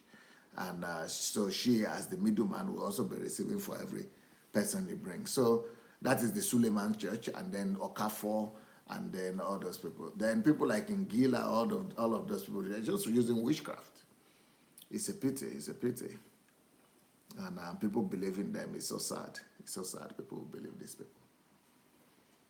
Yep. So we'll still have a few calls. Oh my God. Ariania said, yeah, the sister believed she was having breast cancer and believed Chris Oyakilome that he was a miracle worker. So they said they should bring from the UK, they brought the sister to Nigeria, that God will heal her that the God of Oyakilome will heal the person. Instead of the God of the Oyakilome healing the person, the sister died in that Lagos. She didn't get healed, but she rather died. Okay, we have a caller here. Hello, my sister. Hello, this is Toyin. That's Toyin. Hi, Toyin. Hi, Jesse. Yes. Congratulations. Well done for all you're doing for us. So God will really, really, really bless you, because deliverance is taking place in many, many, many homes. There's no doubt about it. Tell me about it. And going straight to the point regarding some of the videos we saw, especially the Champion Royal Assembly, from my experience, I know. I'm hearing you. Okay, I'm removing the noise. Yeah. Champion Royal Assembly. There, you normally have like 50% pastors from other churches, especially Redeemed. What is really confusing, that goes there for deliverance, that go to Ngila for deliverance. And most of these pastors will come to testify. Meanwhile, they're testifying that now they feel okay, so they will do more deliverance in their own churches. So I'm so confused. It means the whole place is really infiltrated with more like idol worship and all this ESP. I don't know who it really is serving God. Which pastor can we really say is right? What church are you talking about? I'm talking of Ngila's church, the Champion Royal Assembly. At least whilst is that the name of his paid church? and went to Nigeria, that is what I experienced. Is that the name of his church? Champion Royal Assembly. But if you want to tell me you didn't know that guy is fake?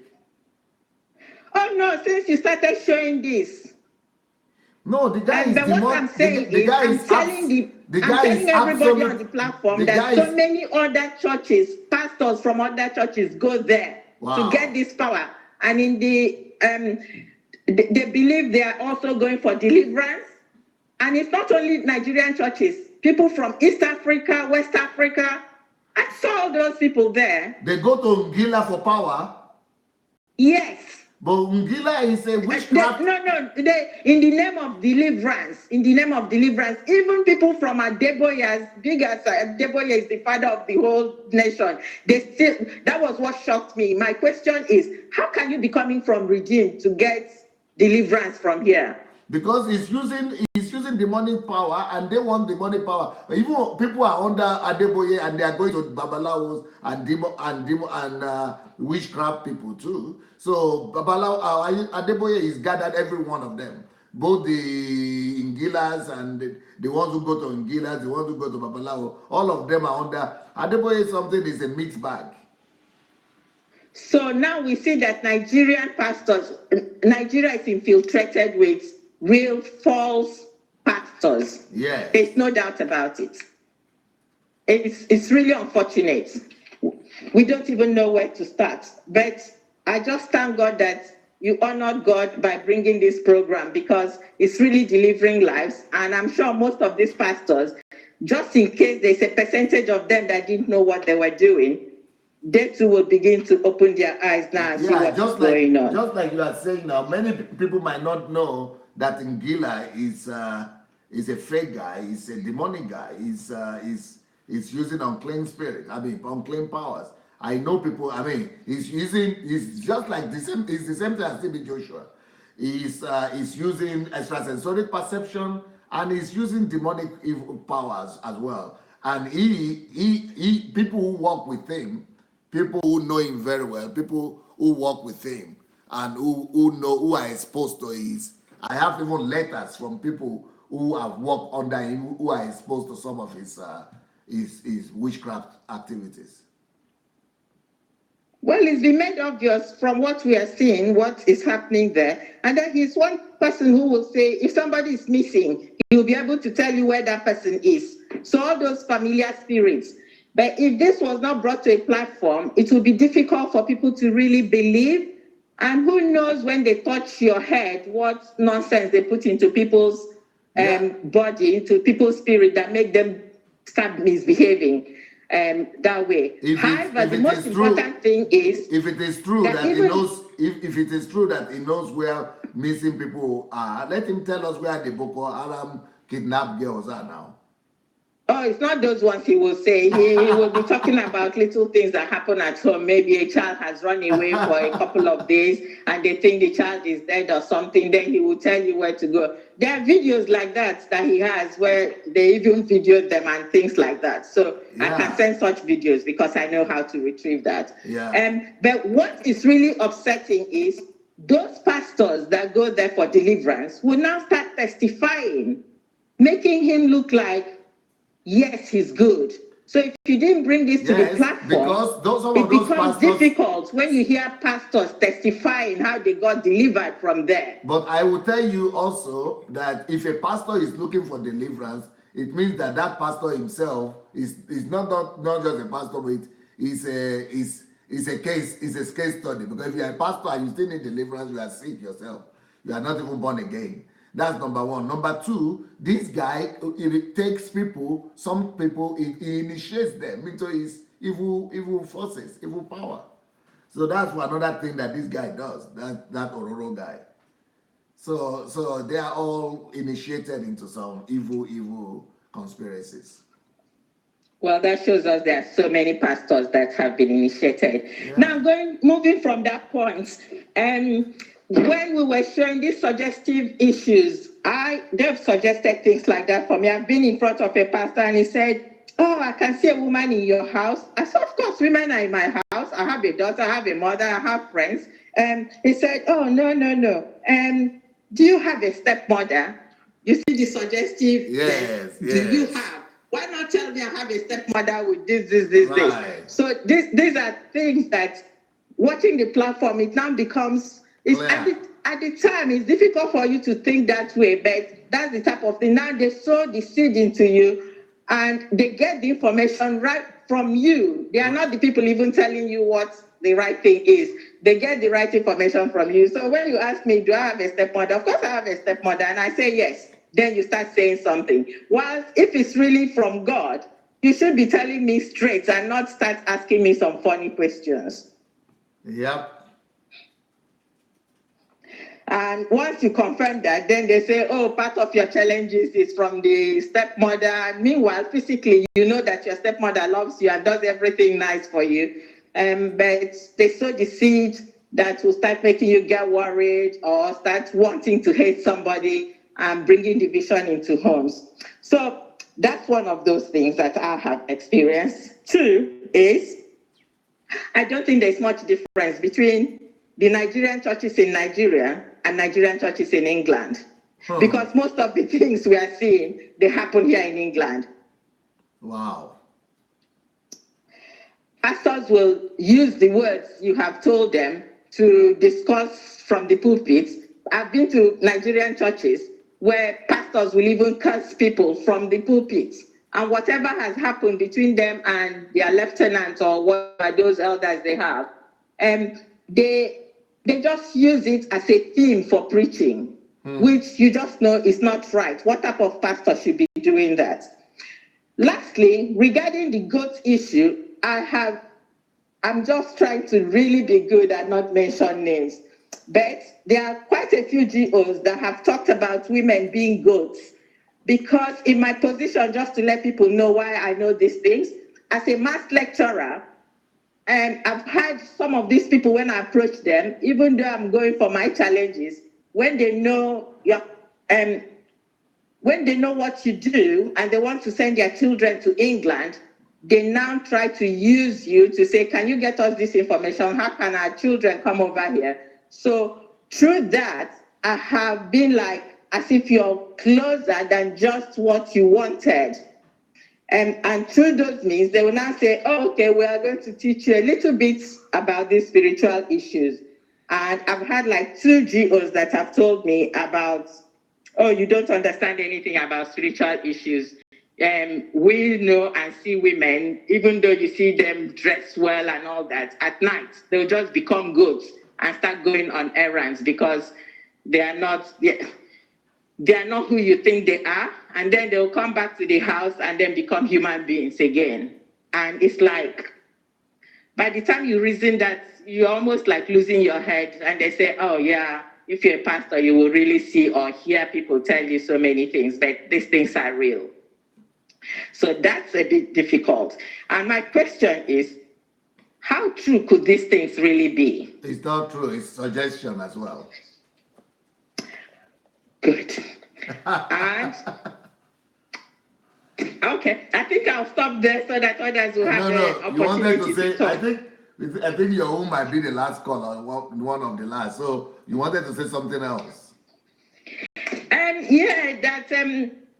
It's not just the small pastors that talk about this scaring people and humiliating people.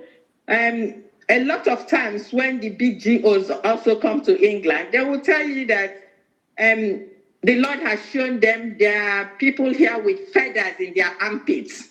Ooh. Feathers in their armpits. It's not hair, but feathers. And those people should come out. They will tell you some people have killed their sons, their stepsons, because those are supposed to be the first son in the house, inheritance and all that because of that. And those women will start coming out. And that's very disgraceful and all that, because there was a time you were showing how they crush people. And I think Nobody's exempt. All the Nigerian, most of those Nigerian pastors does it, especially the GOs too. So the smaller ones are just learning from it. Yes. And I can really group Nigerian pastors into 3 groups. Apart from the GOs, then we now start seeing the likes of Okafor and the Port Harcourt man. And then we have another set. There are some of them that don't even have churches, but they are like on people's payroll. And they go around praying. I think those ones I just don't know, but they also call them pastors. Lastly, I will say this platform is doing a great job because I've been interviewing people even in Nigeria. Let me categorize a bit about the research I've been doing in Nigeria. Okay. So many people know about this platform, almost like over 90% of Nigerians have heard about us. Wow. And what is going on. Are you serious? And we have a category that feels, oh, there is one DSA that is just making noise. They have not really paid attention to that noise. Yes. But they are aware of the noise. Okay. And the people that should know about what is going on, they all know. Then we have the mothers, a bit elderly, like the people in their 80s who feel, no, tithes can never be struck off because that's what it has always been. What can never be done? The tithe issue is like you can't change those ones because they think it's traditional, so things will not be changed, etc. Okay. But we have the young ones who really feel, yes, this is like a crusade. We have to stampede and get these people out of the way. Yeah. So, but the ones that feel it's only noise that is coming, we need to target such people to make sure that they listen. And then we have these very well-learned people that feel insulted that a group from outside should be saying, and they are really well-learned. I mean, most of them went back from abroad, from diaspora. So if they really feel insulted that the way they think things are being addressed, and they need to really hear, they need to listen. Why? Because they didn't address it. That is why the people are addressing it from abroad. They are in Nigeria. Why is it that they didn't address it? Yeah, so but we need to target all quarters. However, I just know that we are doing an excellent job. Wow. And more will be achieved in Jesus' name. So congratulations, and may God continue to uphold you, bless you, because you've done something that we didn't think in our lifetime somebody can do. This big elephant is going to be crushed indeed. Amen. Thanks, DSA. God bless you. Thank you, my sister. Thank you so much. Thank you. Okay. See this witch doctor that is here we are seeing on TV right now. See what he's doing. He's mesmerized. He's a sorcerer. He's mesmerizing people with witchcraft. This guy we are seeing now. This guy we are looking at right now is a sorcerer. And he's calling himself angel. Angel, I guess it's angel of Satan. Can you see his hand? See what his hand is doing? That is witchcraft. That is hypnotism. He is using hypnotism and witchcraft on people. He's just manipulating people, and you see his hand? That is witchcraft. That is what these people are doing. They are all copying TB Joshua. That is witchcraft right there. You see what they're doing? It is according to his movement that people fall. People follow his movement, you see? That is witchcraft right there. That is hypnotism. That is witchcraft. You see what he's doing? Whatever he does is what happens to the people. That is witchcraft there. That is hypnotism. That is ESP. He's using extrasensory perception. That what he's doing right there with his hand is called extrasensory perception. That is ESP he's doing. All these things, these are ESP. It's not about, some people are saying is the method. No, this is not about the method. This is ESP. Those people are going to find out in the next 1 year that their lives have been ruined. Their lives are going to be ruined totally.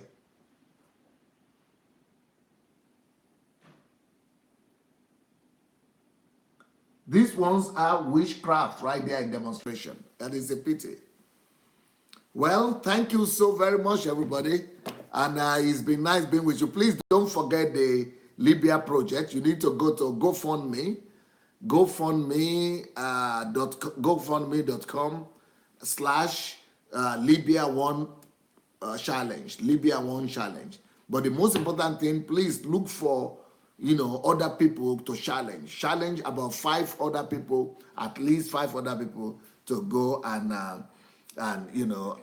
spread the word, and let's see what we could do to help our people. Like I said, any amount that we gather, I'm going to match it. I'm going to match it and double it. So let's do what we can do. $1 or $2. They said it's $5. They said it's the minimum there, but let's do what we can do. Tomorrow, I'll be talking about how churches hypnotize you through self-betrayal. I'm going to be talking tomorrow on how churches hypnotize you through self-betrayal. What is self-betrayal? You will know it tomorrow. God bless you guys. Good night.